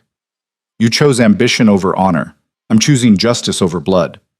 That's the difference between us. Dominic was gone, dragged away by men who'd once called him friend. The council members began filing out, their conversations muted, processing the violence and betrayal they'd witnessed. Vincent approached Adrian, his expression grave. This was necessary, but it's going to have consequences. Dominic had allies, people who benefited from his operations. They're not going to just accept this. I know, Adrian said, but we'll handle it together, transparently. No more secrets, no more manipulation. We rebuild this organization the way Antonio wanted, with honor and legitimacy. Vincent nodded slowly. I voted to kill Marco Bianchi 3 years ago. I listened to Dominic's arguments, his manipulation, and I voted for execution when I should have asked more questions. That's on me. On all of us who voted that day. You didn't know, see, we should have known. We should have demanded more proof, more investigation. A man died because we were lazy and complacent. Vincent looked at Aurora. I can't bring your brother back, but I can promise you that his death won't be forgotten, that the lessons we learned from this will change how we operate going forward. Aurora didn't know what to say. Part of her still wanted to scream at him, to rage against the casual way these men had voted to end Marco's life. But she also saw genuine remorse in Vincent's eyes, real recognition of the harm caused. Just do better, she said finally. Honor his memory by being better than you were 3 years ago. Vincent nodded and left, the other council members following. Finally, it was just Adrian, Michael, and Aurora in the devastated mansion hall. The adrenaline was draining away, leaving Aurora shaking with delayed reaction. Her hands trembled as she set down the gun she'd been holding, suddenly aware of how close she'd come to using it. Adrian moved to her side, his hand gentle on her shoulder. Are you all right? I don't know, Aurora admitted. I thought, when this was over, when we had justice, I thought I'd feel different. Better, maybe. But I just feel tired. Justice doesn't heal grief, Adrian said quietly. It just closes a chapter so you can start writing the next one. What happens now? Aurora asked. With Dominic gone, with everything out in the open. Now we rebuild. There will be challenges, people testing my leadership, families trying to exploit the instability, but we'll handle it. Adrian looked at her, something uncertain in his expression. The question is whether you'll be part of that rebuilding. My offer still stands. Work with me. Help me build something better than what we inherited. Aurora thought about Marco, about the brother who'd gotten caught up in this world and paid with his life. She thought about Antonio Russo, who'd tried to evolve this brutal system into something more honorable. She thought about 3 years of grief and rage that had led her to this moment, standing in the ruins of a war she'd helped expose. I need time, she said, to process all this, to figure out what I want. But ask me again in a month, and maybe I'll have an answer. Adrian smiled faintly. Fair enough. Michael cleared his throat. We should go. Local authorities are going to respond to reports of gunfire eventually, and we don't want to be here when they arrive. They left the mansion together, stepping out into afternoon sunlight that seemed impossibly bright after the darkness inside. Bodies were being removed, cars were departing, and the Westchester estate was slowly returning to the peaceful facade it had maintained before the violence. Aurora climbed into the SUV beside Michael, Adrian following them in a separate vehicle with his security team. As they drove back toward the city, Aurora watched the scenery pass and wondered what happened next, what shape her life would take now that revenge had been achieved and justice delivered. Her phone buzzed with a text from Valentina. You won today. But remember what I said. This isn't over. There will always be someone looking to take what Adrian has. Stay vigilant. Aurora deleted the message without responding. Valentina was right that the threats would continue, that this world didn't offer permanent safety or lasting peace. But for now, for today, they'd won. The truth had been exposed, the guilty punished, and the foundation laid for something better.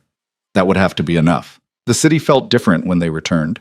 Aurora sat in the safe house that night, staring at her hands, still feeling the weight of the gun she'd held, still hearing Dominic's confession echoing in her mind.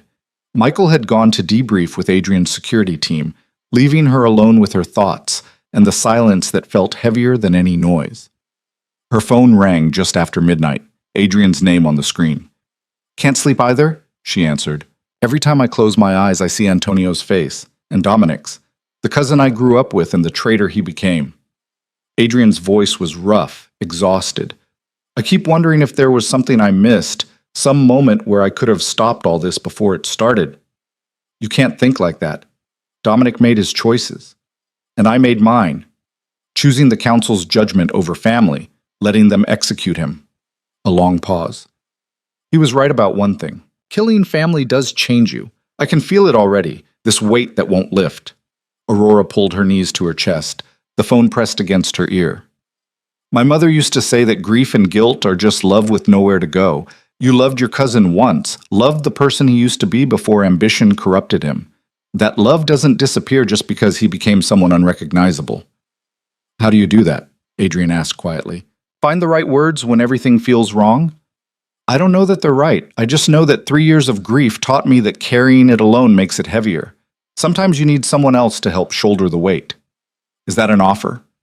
Aurora surprised herself by smiling. Maybe. Or maybe I'm just too tired to maintain proper emotional distance. Good. Because I could use a friend right now, and you're the only person who understands what today cost. They talked for another hour, the conversation drifting from the violence at the estate to memories of the people they'd lost, to the impossible task of building something better from the ruins of the old system. By the time they hung up, Aurora felt something shift inside her. Not healing exactly, but the first fragile sense that healing might be possible someday. The next morning brought consequences. Vincent Calabrese called a follow-up meeting, this one smaller and more controlled than the chaotic gathering at the Westchester estate.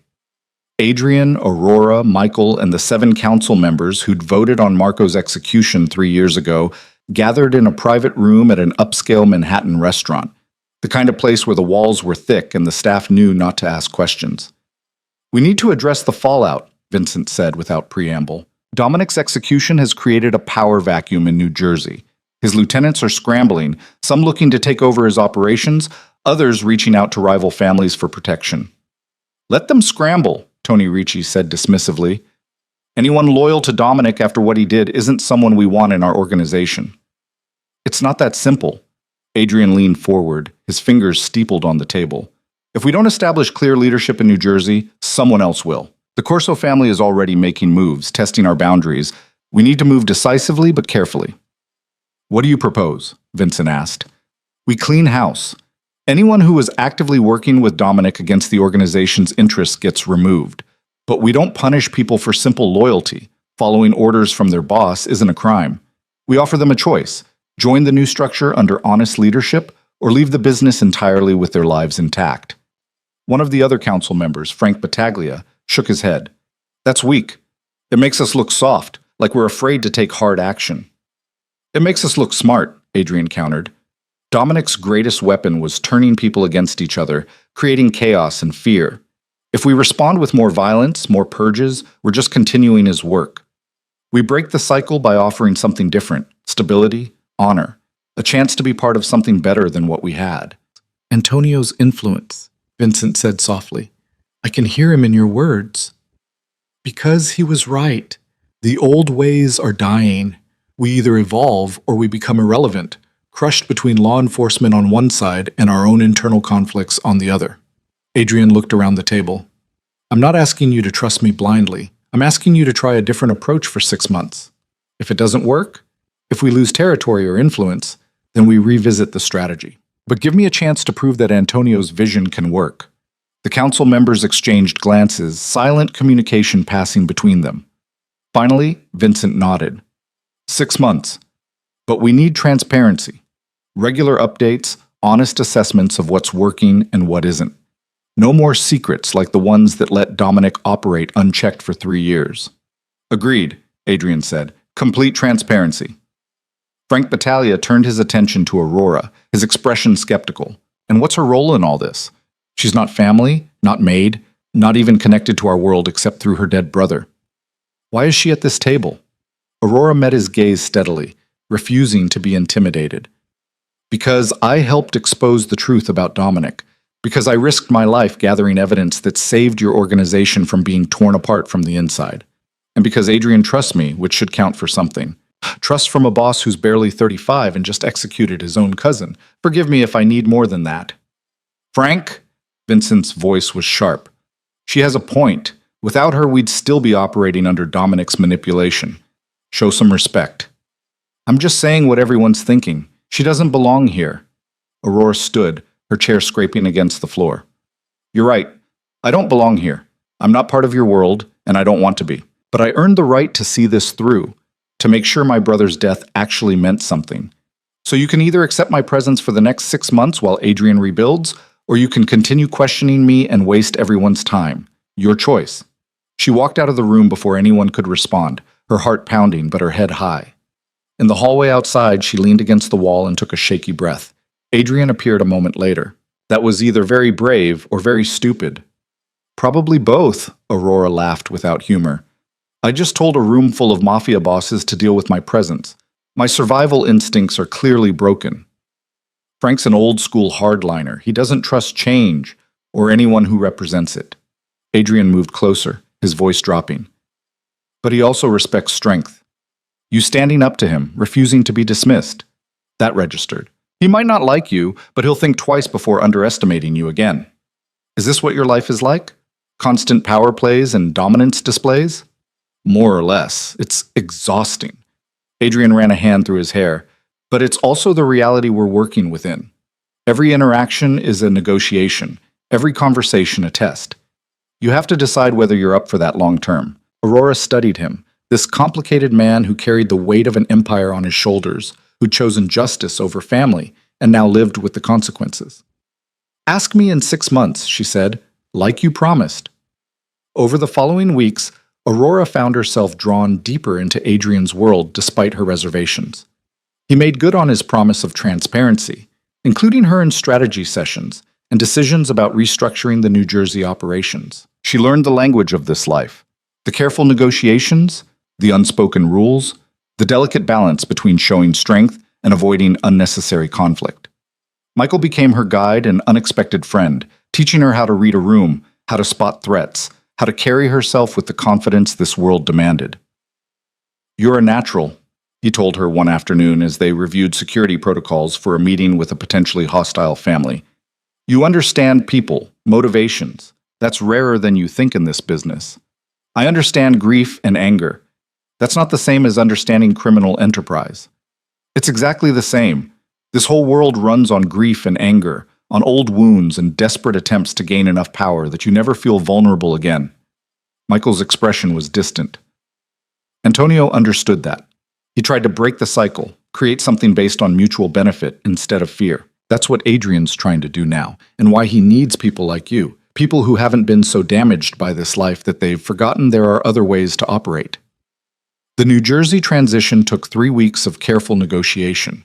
Adrian personally met with each of Dominic's former lieutenants, offering them the choice he'd outlined to the council. Some took the out, disappearing into legitimate businesses or leaving the tri-state area entirely. Others pledged loyalty to the new structure, swearing they'd been following Dominic's orders without knowing the full extent of his betrayal. A few refused both options and had to be dealt with more harshly. Aurora wasn't present for those conversations, but she saw the weight they added to Adrian's shoulders, the way his eyes grew harder after each difficult decision. The Corso family proved to be the bigger problem. With Dominic gone, they lost their insider connection and leverage over Adrian's organization. Valentina's father, Salvatore Corso, responded by becoming more aggressive, pushing into territory that had previously been undisputed, testing boundaries to see how far he could go before Adrian pushed back. He's trying to provoke a war, Vincent explained during one tense strategy session. If he can make you look weak, unable to defend your territory, other families will start circling. You need to respond, show strength. Measured strength, Adrian corrected. We hit back, but proportionally. We defend our territory without escalating into open conflict. Salvatore wants me to overreact, to become the aggressor so he can play victim and build alliances against me. Walking a very fine line, Tony Ricci observed. One mistake and this blows up in our faces. Aurora listened to the tactical discussions, the careful calculations of violence and restraint, and felt increasingly uneasy. This was the reality of Adrian's world. Even with the best intentions, even trying to be better than their predecessors, they still operated in a system where violence was the ultimate currency. That night, she confronted Adrian in his office, her frustration finally boiling over. Is this what Antonio wanted? Endless cycles of territorial disputes and careful escalations? Because it looks an awful lot like the same old game with slightly more polite rules. Adrian looked up from the reports he'd been reviewing, exhaustion evident in his face. What do you want me to say? That I can magically transform centuries of tradition overnight? That I can make rival families stop being rivals through sheer force of will? I want you to tell me this is actually going somewhere. That we're not just rearranging deck chairs while the whole ship continues sinking. We are going somewhere. It's just slower than either of us would like. Adrian stood, moving around his desk to face her directly. 6 weeks ago, Dominic was actively working to undermine everything Antonio built. Now he's gone, his corruption exposed, and we're implementing actual reforms.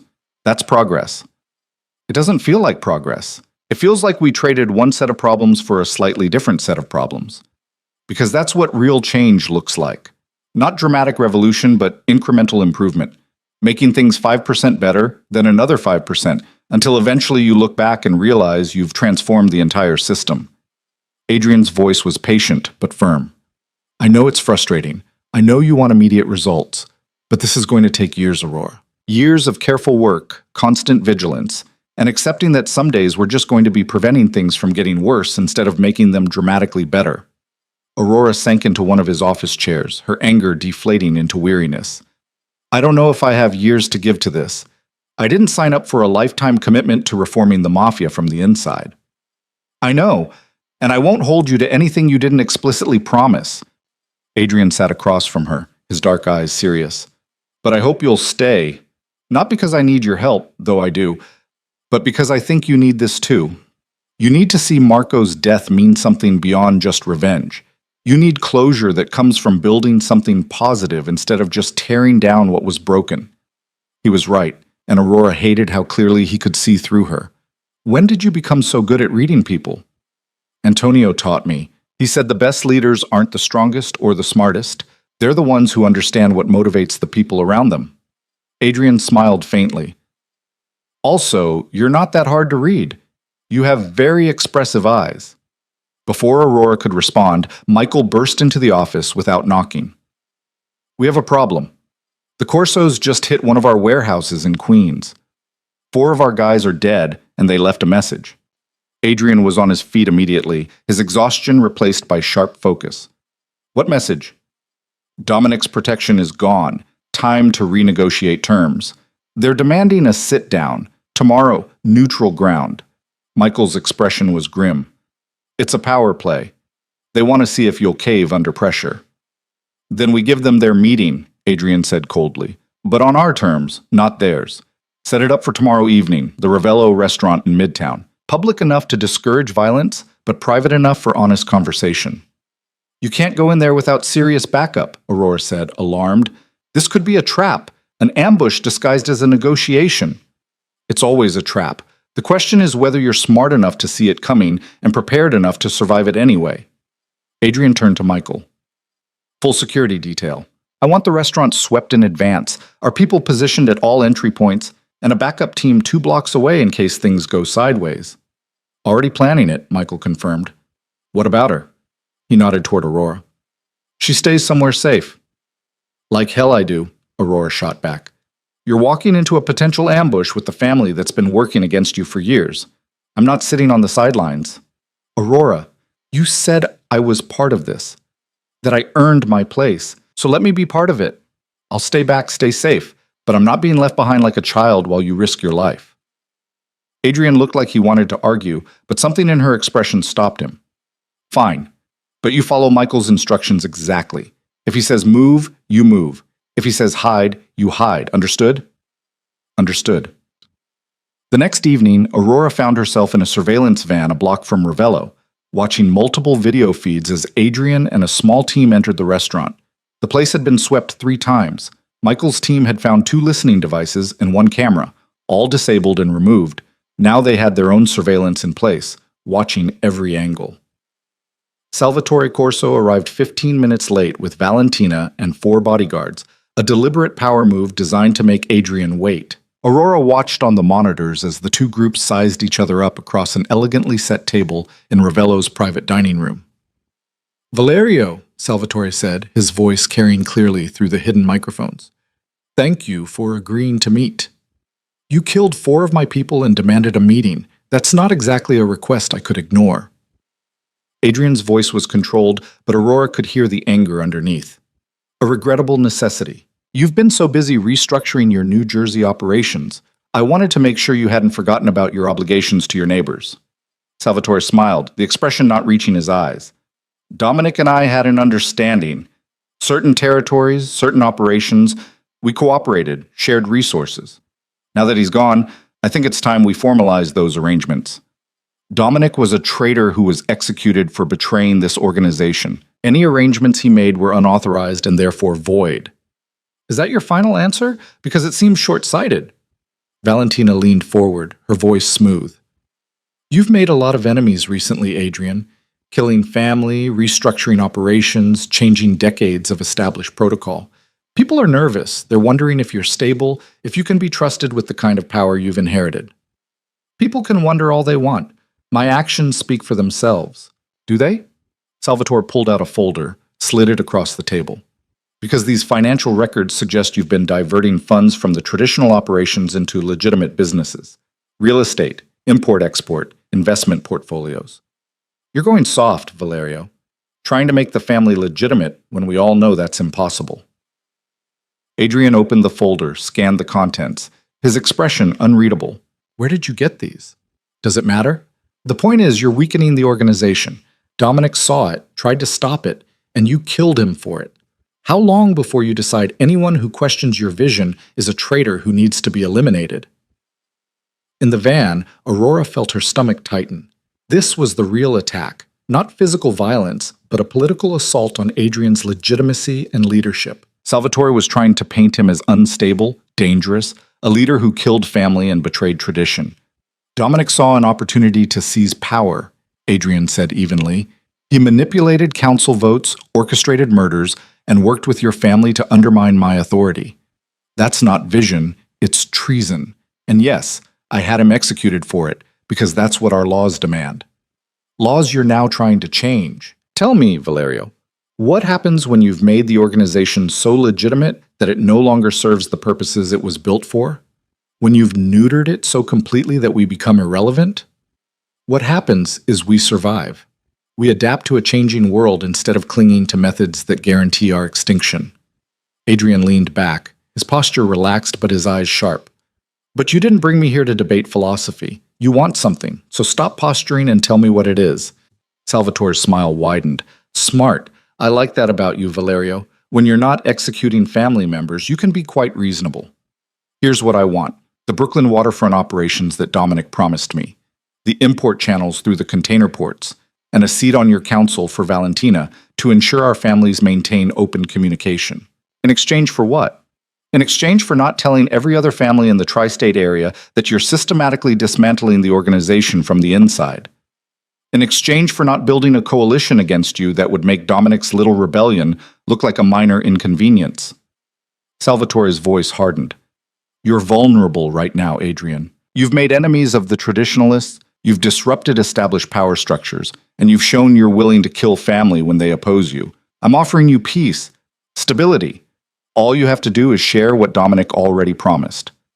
Aurora watched Adrian's face on the monitor, saw him processing the threat, calculating options. This was the choice Antonio had warned about. Compromise your principles or fight a war on multiple fronts. No, Adrian said simply. Salvatore's expression darkened. Excuse me?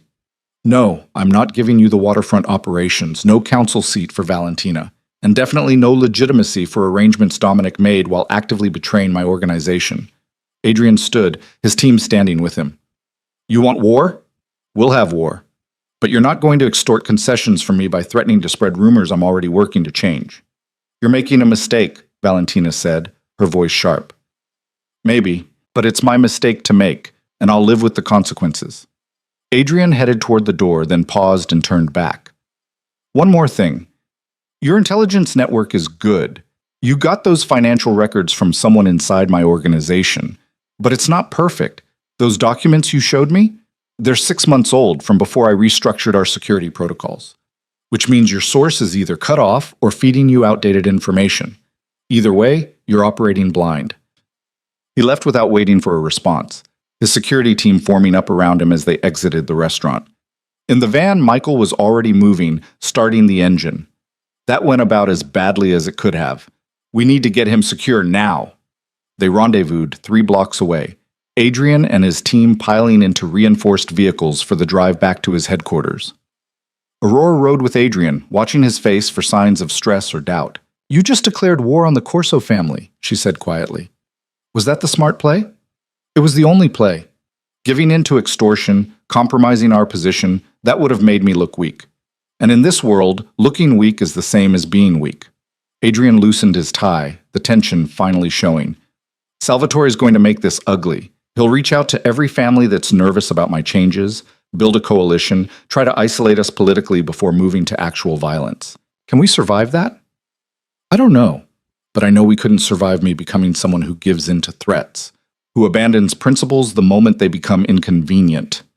Adrian looked at her, his dark eyes intense. "Antonio used to say that integrity is what you do when the consequences are terrible. This is my integrity test. I just hope I'm strong enough to pass it." The war Salvatore Corso threatened began not with bullets, but with whispers. Over the next 2 weeks, Adrian's network of informants reported increasing hostility from families that had previously been neutral or mildly supportive. Business relationships cooled. Lucrative contracts mysteriously fell through. Longtime allies suddenly had concerns about Adrian's leadership style and long-term vision. "He's turning us into pariahs," Vincent Calabrese said during an emergency council meeting. 3 families have broken off contact entirely. 4 more are making noises about renegotiating terms for shared operations. If this continues, we'll be completely isolated within a month. "Then we don't let it continue," Adrian said. "We reach out to our genuine allies, the families who actually share our vision for evolution. We build a counter-coalition based on mutual interest instead of fear." "That's a long-term strategy. What about the short term?" Tony Ricci demanded. "Salvatore hit another one of our operations last night, a gambling house in the Bronx. He's bleeding us, testing our response, and we're just talking about building coalitions.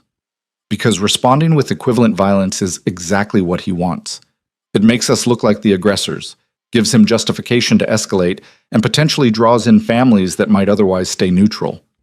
Adrian's voice was firm. "We defend our territory, we protect our people, but we don't escalate beyond what's necessary." "That's the kind of thinking that gets you killed," Frank Battaglia said bluntly. "Salvatore respects strength, not restraint. Hit him back harder than he hit you. Make him understand there are consequences." The council erupted into argument, voices overlapping as different factions advocated for different strategies. Aurora watched Adrian trying to maintain control, trying to build consensus, and saw the toll it was taking. Every day brought new challenges, new threats, new tests of his leadership. That night, exhausted and frustrated, Adrian showed up at the safe house where Aurora was staying. He looked terrible, dark circles under his eyes, stubble shadowing his jaw, his usual meticulous appearance frayed around the edges. "Tell me I'm doing the right thing," he said without preamble. "Tell me this strategy isn't just going to get everyone I care about killed." Aurora pulled him inside, sat him down, and poured him a drink he didn't touch. "I can't tell you that. I don't know if it's the right strategy or a disaster waiting to happen, but I can tell you that every alternative is worse." "How do you figure?" "Because the alternative is becoming like Dominic, compromising everything you believe in to hold on to power, or becoming like Salvatore, using fear and violence to enforce your will. Those paths might work short-term, but they destroy you long-term." Aurora sat across from him. "Antonio chose you for a reason. He saw something in you that made him believe you could do this differently, that you could break the cycle. Maybe trust that judgment. Antonio's dead. Maybe his judgment wasn't as good as everyone thought. Or maybe he knew this would be hard and believed you were strong enough to handle it anyway." Aurora reached across the space between them, took his hand. "You're not alone in this, Adrian. You have people who believe in what you're trying to build. Let us help carry the weight." Adrian looked at their joined hands, something vulnerable flickering across his face. "I'm tired, Aurora. Tired of fighting, tired of watching good people die for bad reasons, tired of wondering if I'm strong enough to actually change anything." "Then rest. Not forever, just for tonight. Tomorrow you can go back to being the fearless leader. But right now, just be human." He pulled her closer, and Aurora went willingly, letting him rest his head against her shoulder.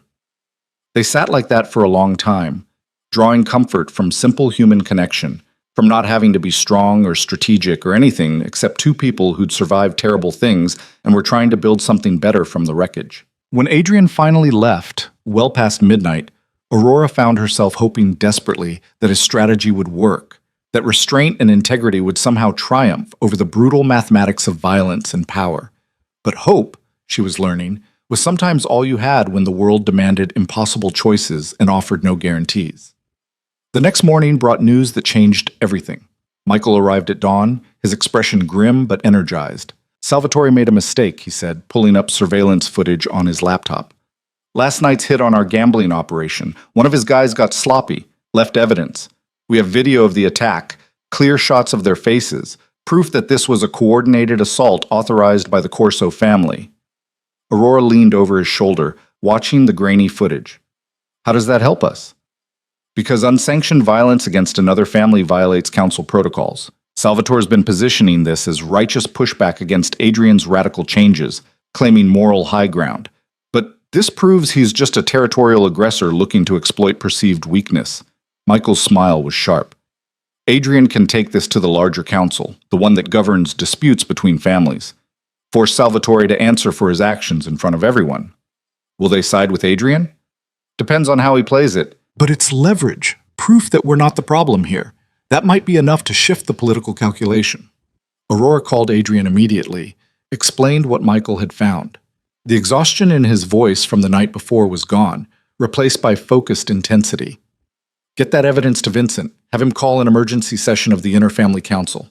It's time to put Salvatore Corso on trial. The Inter-Family Council convened 3 days later in a fortified estate on Long Island, far enough from the city to discourage FBI surveillance, but close enough that every major player could attend on short notice. Aurora had never seen so much concentrated power in one place, representatives from 15 families, their combined influence stretching from Boston to Philadelphia, controlling billions in both legitimate and illegal enterprise. She sat in an observation room with Michael, watching through one-way glass as Adrian entered the main hall. He dressed for battle in a perfectly tailored navy suit, his bearing confident despite the hostile eyes tracking his every movement. Salvatore Corso sat across the long conference table, Valentina at his side, both of them projecting the casual arrogance of people who believed they'd already won. The mediator was an elderly man named Giuseppe Marconi, semi-retired but still respected enough that both sides had agreed to his oversight.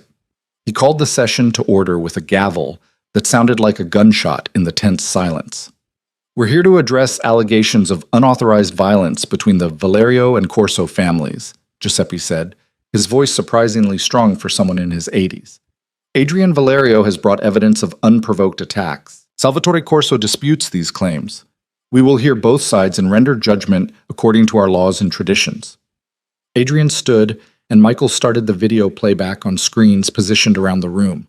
The footage was damning. Clear shots of Corso soldiers attacking the gambling house, weapons visible, faces identifiable. The timestamp proved it happened after the meeting at Ravello, after Salvatore's threats. 3 attacks in 2 weeks, Adrian said, his voice carrying to every corner of the room. 4 of my people dead, tens of thousands in property damage, all because I refused to give Salvatore Corso territory and influence he hadn't earned. This isn't business, it's extortion backed by violence. Salvatore stood slowly, his expression carefully controlled. What you're calling unprovoked attacks, I call legitimate responses to your destabilization of our entire system. You executed your own cousin, restructured operations without consulting neighboring families, and began dismantling profitable arrangements that had stood for decades. My actions were defensive, protecting my interests against an unstable leader. Defensive? Adrian's voice sharpened. You demanded the Brooklyn waterfront. Operations Dominic had no authority to promise you. When I refused, you started killing my people. That's not defense, that's aggression. Dominic had every authority. He was running New Jersey operations, while actively betraying my organization, working with your family to undermine my leadership, and orchestrating murders to hide his corruption. Adrian pulled out Antonio's journal, held it up. This is documented proof of Dominic's treason, proof I presented to my council before his execution. His arrangements with you were part of that treason, which makes them void. Giuseppe leaned forward, his ancient eyes sharp. Salvatore, did you know about Dominic Russo's plans to move against Adrian Valerio? The room went utterly silent. Salvatore's jaw tightened, and Aurora could see him calculating, trying to find an answer that didn't incriminate him. I had conversations with Dominic about potential partnerships, Salvatore said carefully. He expressed concerns about Adrian's leadership direction. That's not treason. That's normal political discourse within the organization. It's conspiracy, Adrian shot back. You knew Dominic was working against me, and you encouraged it. You saw an opportunity to weaken a rival family, and you took it, regardless of the consequences. You're one to talk about consequences. You started a civil war by executing family over disputed accusations. The accusations weren't disputed. Adrian's control finally cracked, anger bleeding through. Dominic confessed in front of the entire council. He admitted to manipulating the vote that got Marco Bianchi killed, admitted to understanding why Antonio Russo had to die. Those are his words, witnessed by every council member present. Giuseppe raised his hand for silence. I want to hear from the witnesses. Vincent Calabrese, you were present at both the original vote 3 years ago and Dominic Russo's confession. Tell us what you saw. Vincent stood, his expression grave.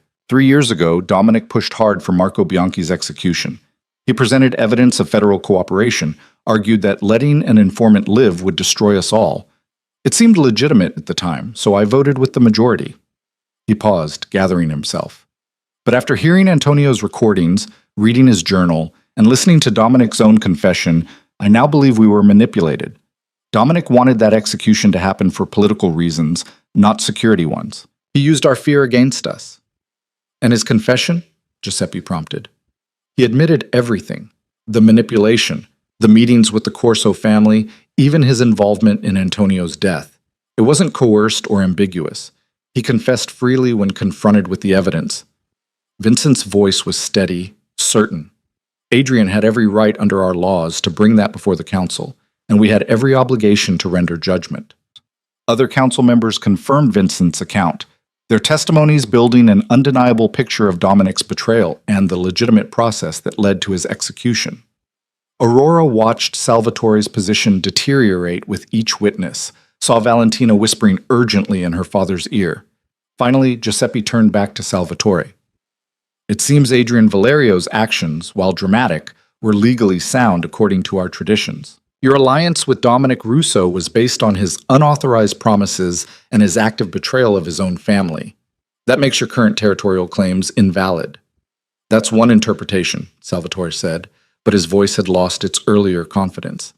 Another interpretation is that Adrian is consolidating power, eliminating rivals, and using legal technicalities to justify what amounts to a hostile takeover of Dominic's operations.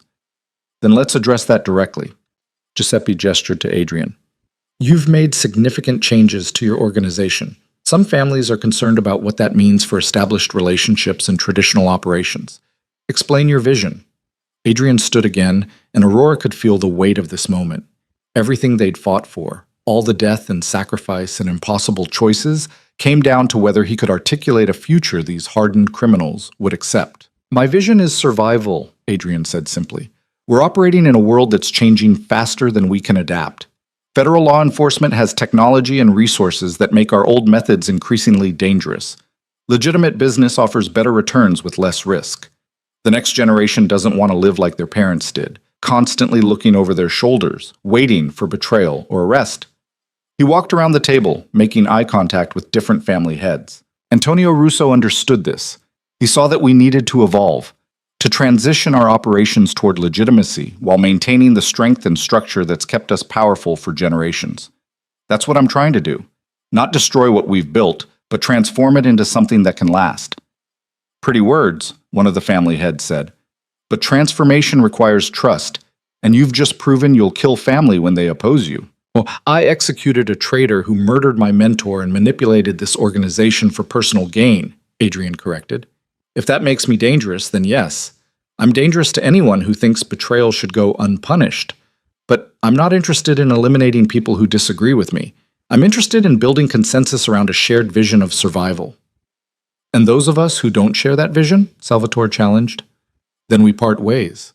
Peacefully, if possible. I'm not trying to force anyone into my organization or my way of thinking, but I'm also not going to let you undermine what I'm building or kill my people because you disagree with my methods. Adrian's voice was hard. You want war, Salvatore?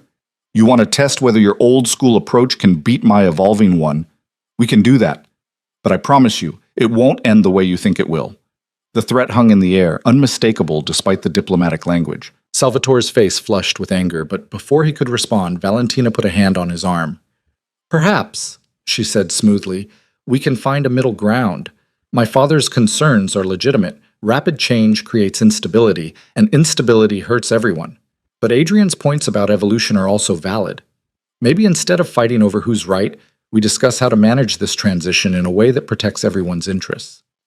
It was a strategic retreat dressed up as compromise, and everyone in the room recognized it, but it also offered Salvatore a way to back down without losing complete face, which made it politically valuable.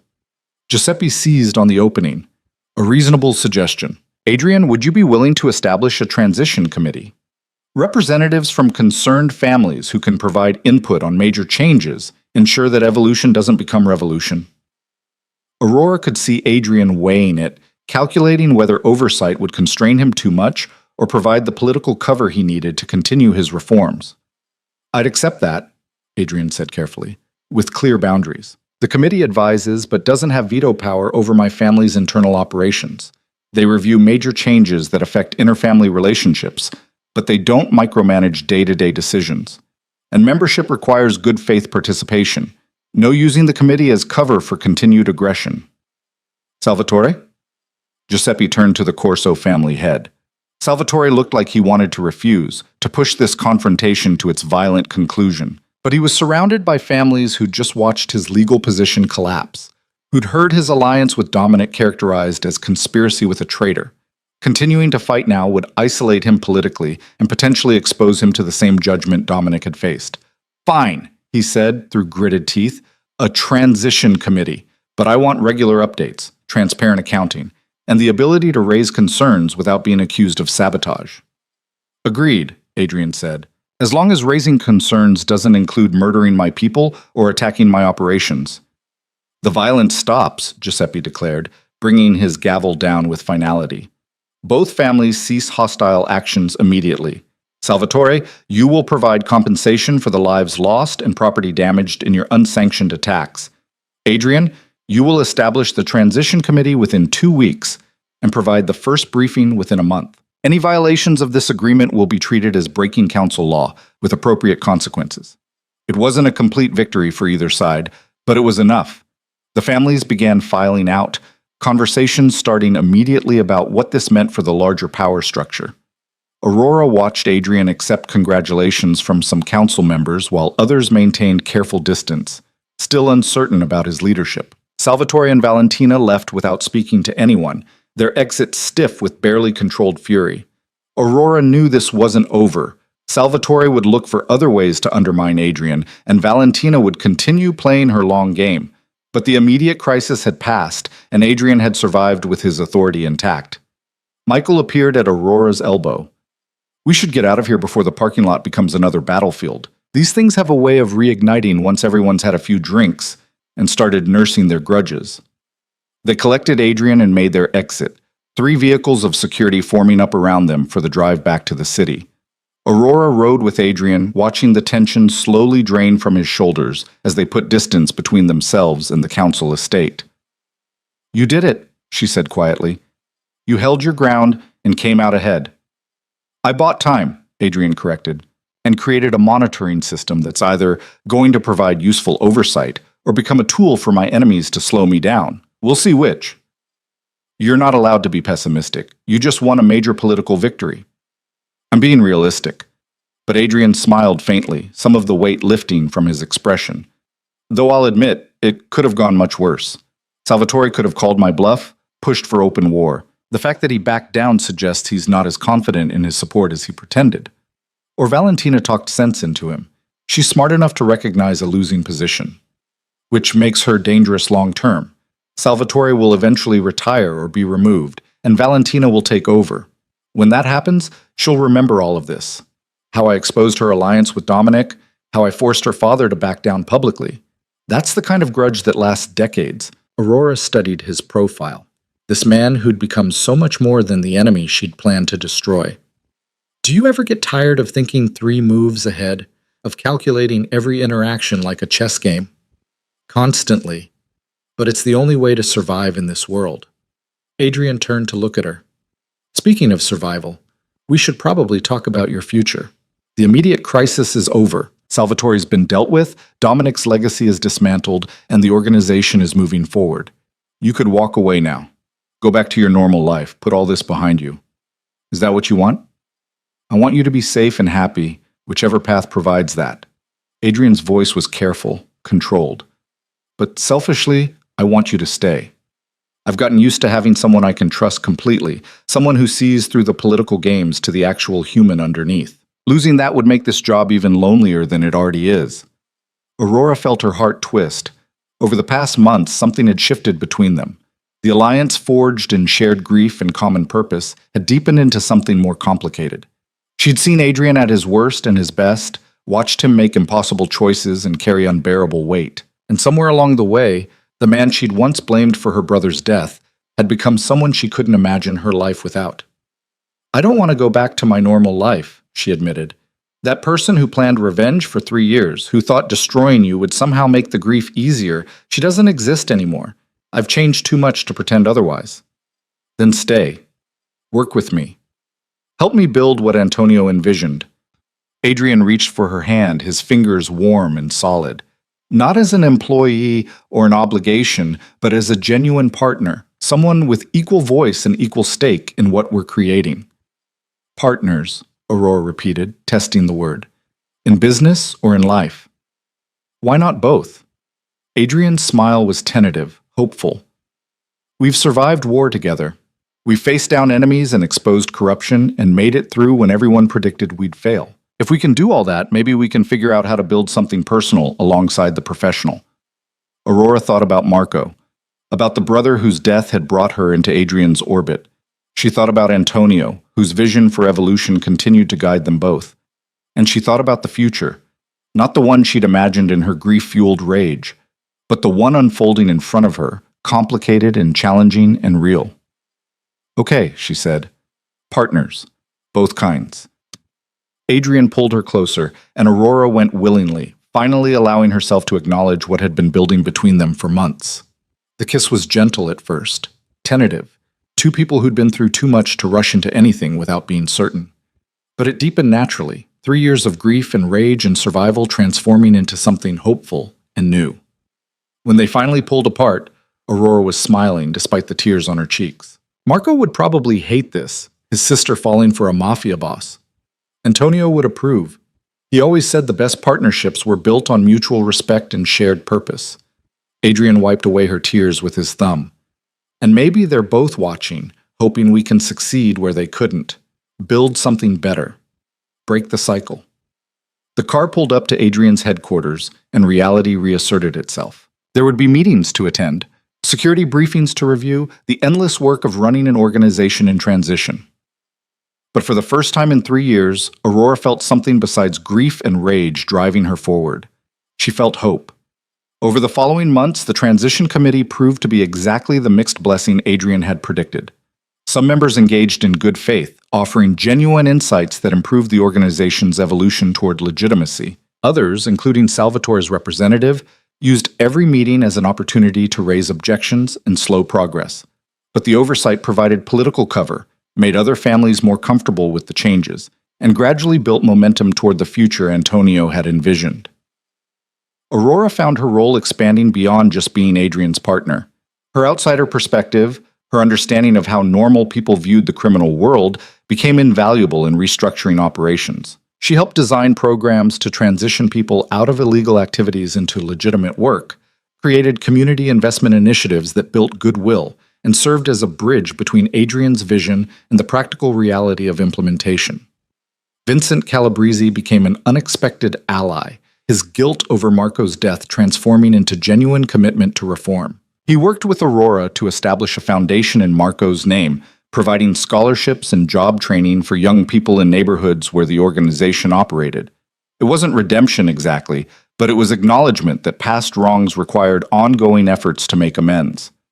The breakthrough came 11 months after the council session, when 3 more families formally joined Adrian's Coalition for Evolution. The tipping point had been reached. Enough leadership now supported transition toward legitimacy that it became the dominant model rather than a radical experiment. Salvatore Corso found himself increasingly isolated, his old-school methods looking antiquated rather than traditional. Valentina reached out to Aurora on a gray afternoon in November, requesting a private meeting. They met at the same coffee shop where they'd confronted each other months earlier, the echo of that conversation hanging between them.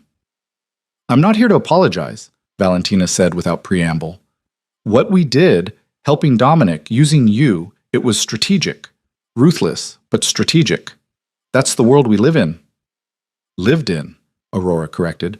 "The world's changing, whether you accept it or not." "Maybe. Or maybe this is just a temporary phase and eventually the old ways reassert themselves." Valentina sipped her espresso, her expression unreadable. "But I'm pragmatic enough to recognize when I've lost a particular battle. My father is stepping back. Health issues officially, but we both know it's because he can't adapt to what Adrian's building. I'll be taking over the Corso family operations within 6 months. And you're telling me this because? Because I want you to know that when I take over, things will be different. I don't share my father's grudges or his resistance to change. I'm willing to work with Adrian's vision if it benefits my family." Valentina met Aurora's gaze directly. "I'm also willing to acknowledge that using your grief the way I did was effective but not honorable. You deserved better." It wasn't quite an apology, but it was closer than Aurora had expected. "What do you want, Valentina?" "A fresh start. Corso and Valerio families working together instead of against each other. My expertise in negotiation and political maneuvering combined with Adrian's vision and your moral compass." Valentina smiled slightly. "We could build something remarkable if we stopped trying to destroy each other." Aurora considered the offer, recognizing both the genuine opportunity and the potential trap.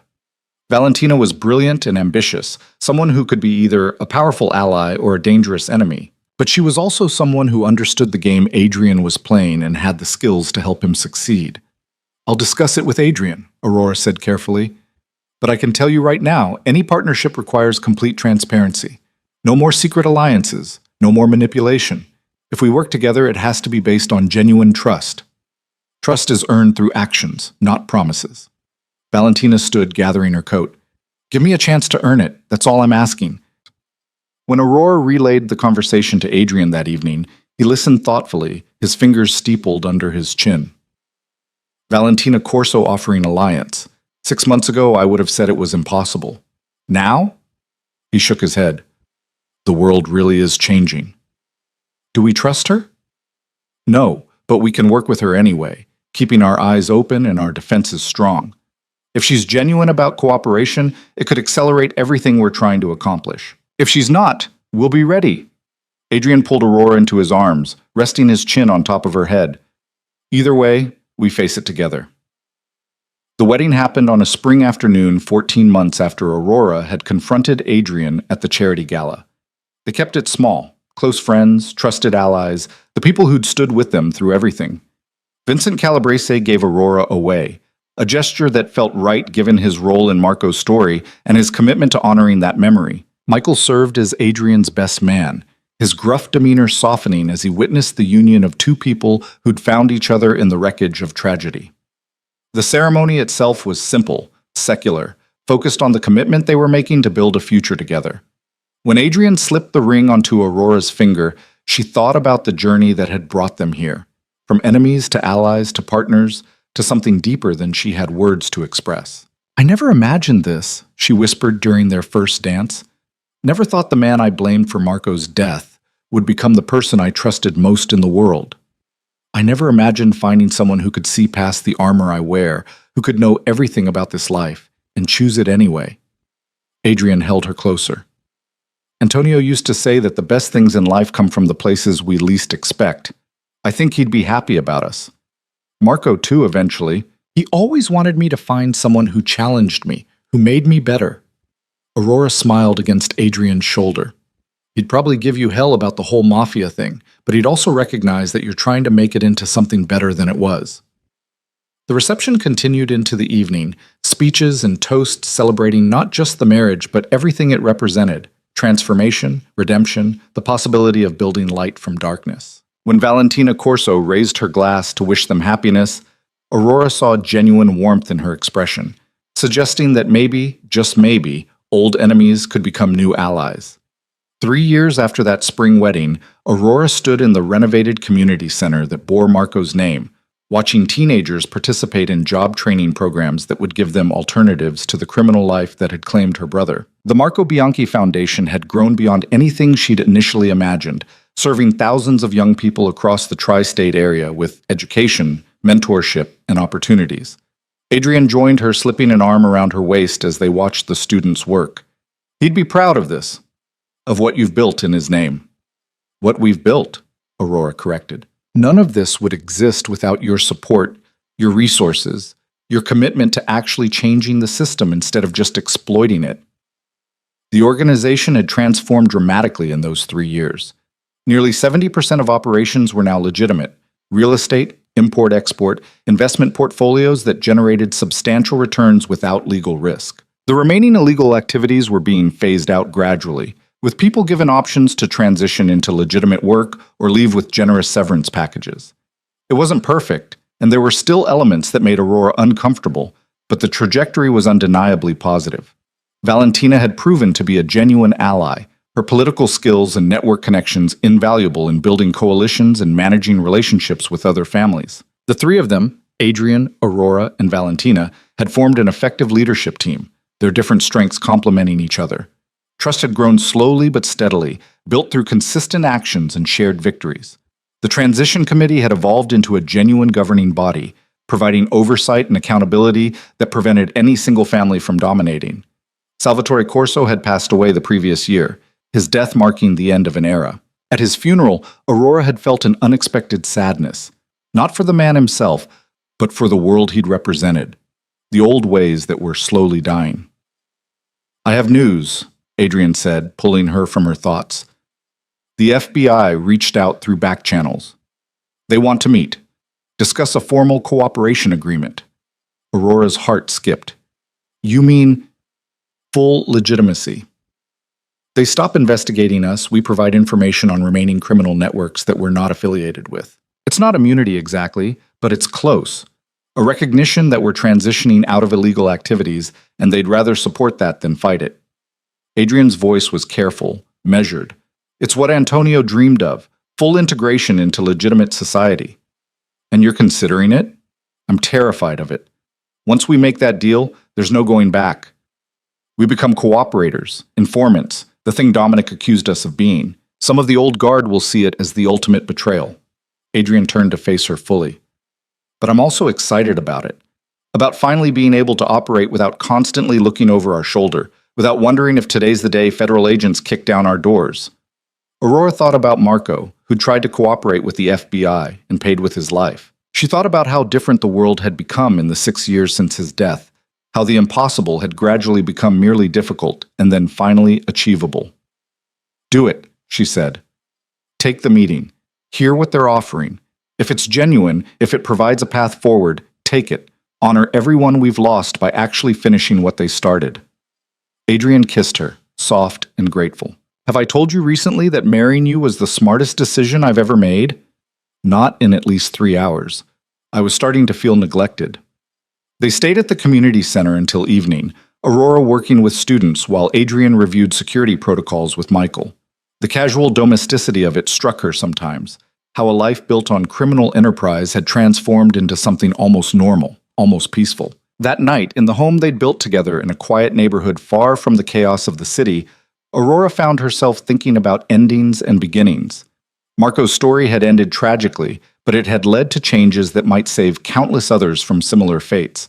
Antonio's vision had seemed impossible, but it was being realized slowly, stubbornly, through the combined efforts of people who refused to accept that the old ways were the only ways. Adrian emerged from his study, looking exhausted but satisfied. "Just confirmed the FBI meeting for next week. Vincent and 2 other council members will be there to show this isn't just me going rogue." "Are you scared?"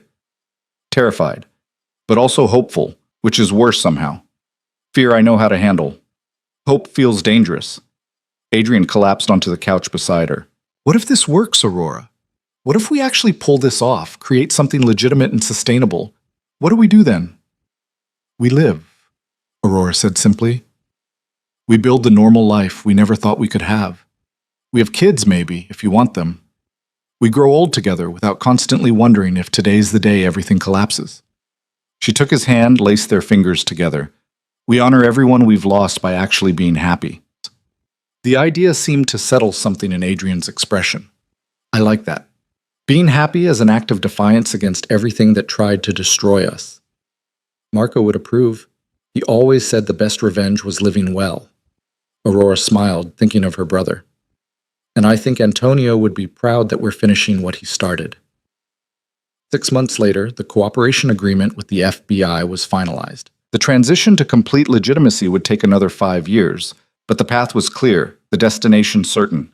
Other families followed Adrian's lead, recognizing that the world had changed and they could either evolve or be destroyed by their refusal to adapt.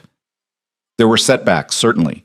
Some old guard members refused the transition and had to be removed from the organization. A few rival families tried to exploit the perceived weakness of cooperation with law enforcement, requiring defensive actions that reminded everyone that legitimacy didn't mean weakness. But the trajectory held, the vision gradually becoming reality.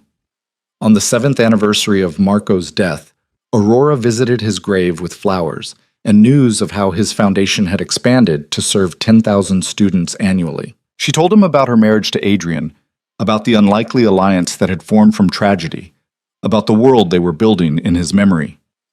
I hope you're proud, she said quietly, laying the flowers on his headstone. I hope you understand why I fell in love with him despite everything. He's not perfect, but he's trying to be better. We both are.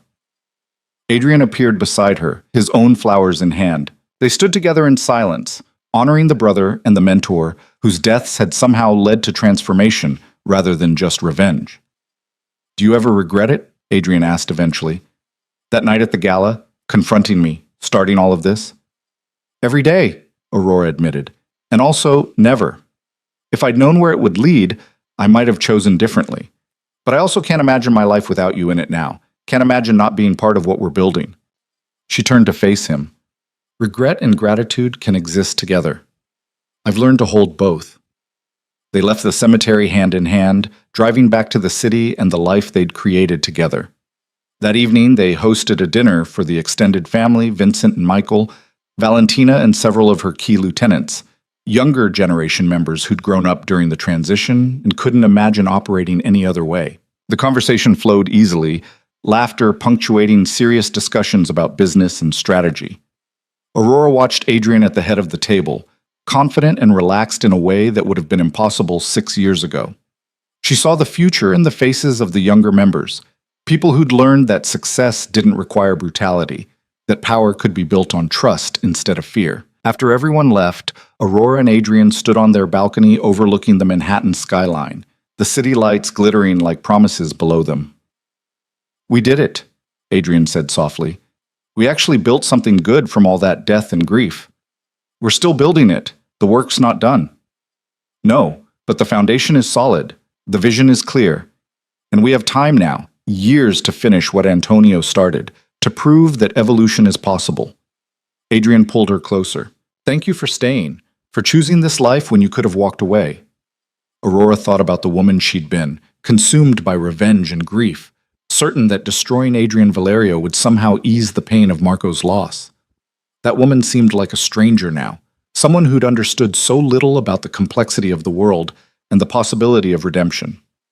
I didn't choose this life, she said. I chose you. The life just came along as part of the package. Is that a complaint? It's an observation, and maybe a confession that I wouldn't change anything, even knowing how hard it's been, even understanding that the struggle continues. Aurora turned in his arms, looking up at the man who'd been her enemy, her ally, her partner, her husband. We're building something that matters, Adrian. Something that honors everyone we've lost by making sure their deaths meant something beyond just more death. Marco and Antonio would approve. I think they're both watching and cheering us on, probably arguing about methodology, Antonio with his strategic vision and Marco with his stubborn idealism, but both hoping we succeed. Aurora smiled. We're their legacy now, the living proof that transformation is possible, that grief doesn't have to become rage, that love can grow even in the darkest places. Adrian kissed her, soft and lingering, a promise and a celebration wrapped together. When they finally pulled apart, Aurora felt the truth of what they'd built settle around her like a warm blanket. The journey had been brutal, the cost impossibly high, but they'd survived, more than survived. They'd transformed pain into purpose, loss into legacy, revenge into redemption. The city sparkled below them, millions of lives unfolding in the darkness, most of them never knowing about the quiet revolution happening in the shadows. The Valerio family was becoming something new, something better, and Aurora was proud to be part of that transformation. "Come on," she said, taking Adrian's hand. "Let's go inside. Tomorrow we can change the world. Tonight, let's just be happy." They went inside together, closing the door on the past and opening themselves to the future they were building, one choice, one day, one act of stubborn hope at a time. The war was over. The work continued. But for the first time in 6 years, Aurora felt something she'd almost forgotten was possible.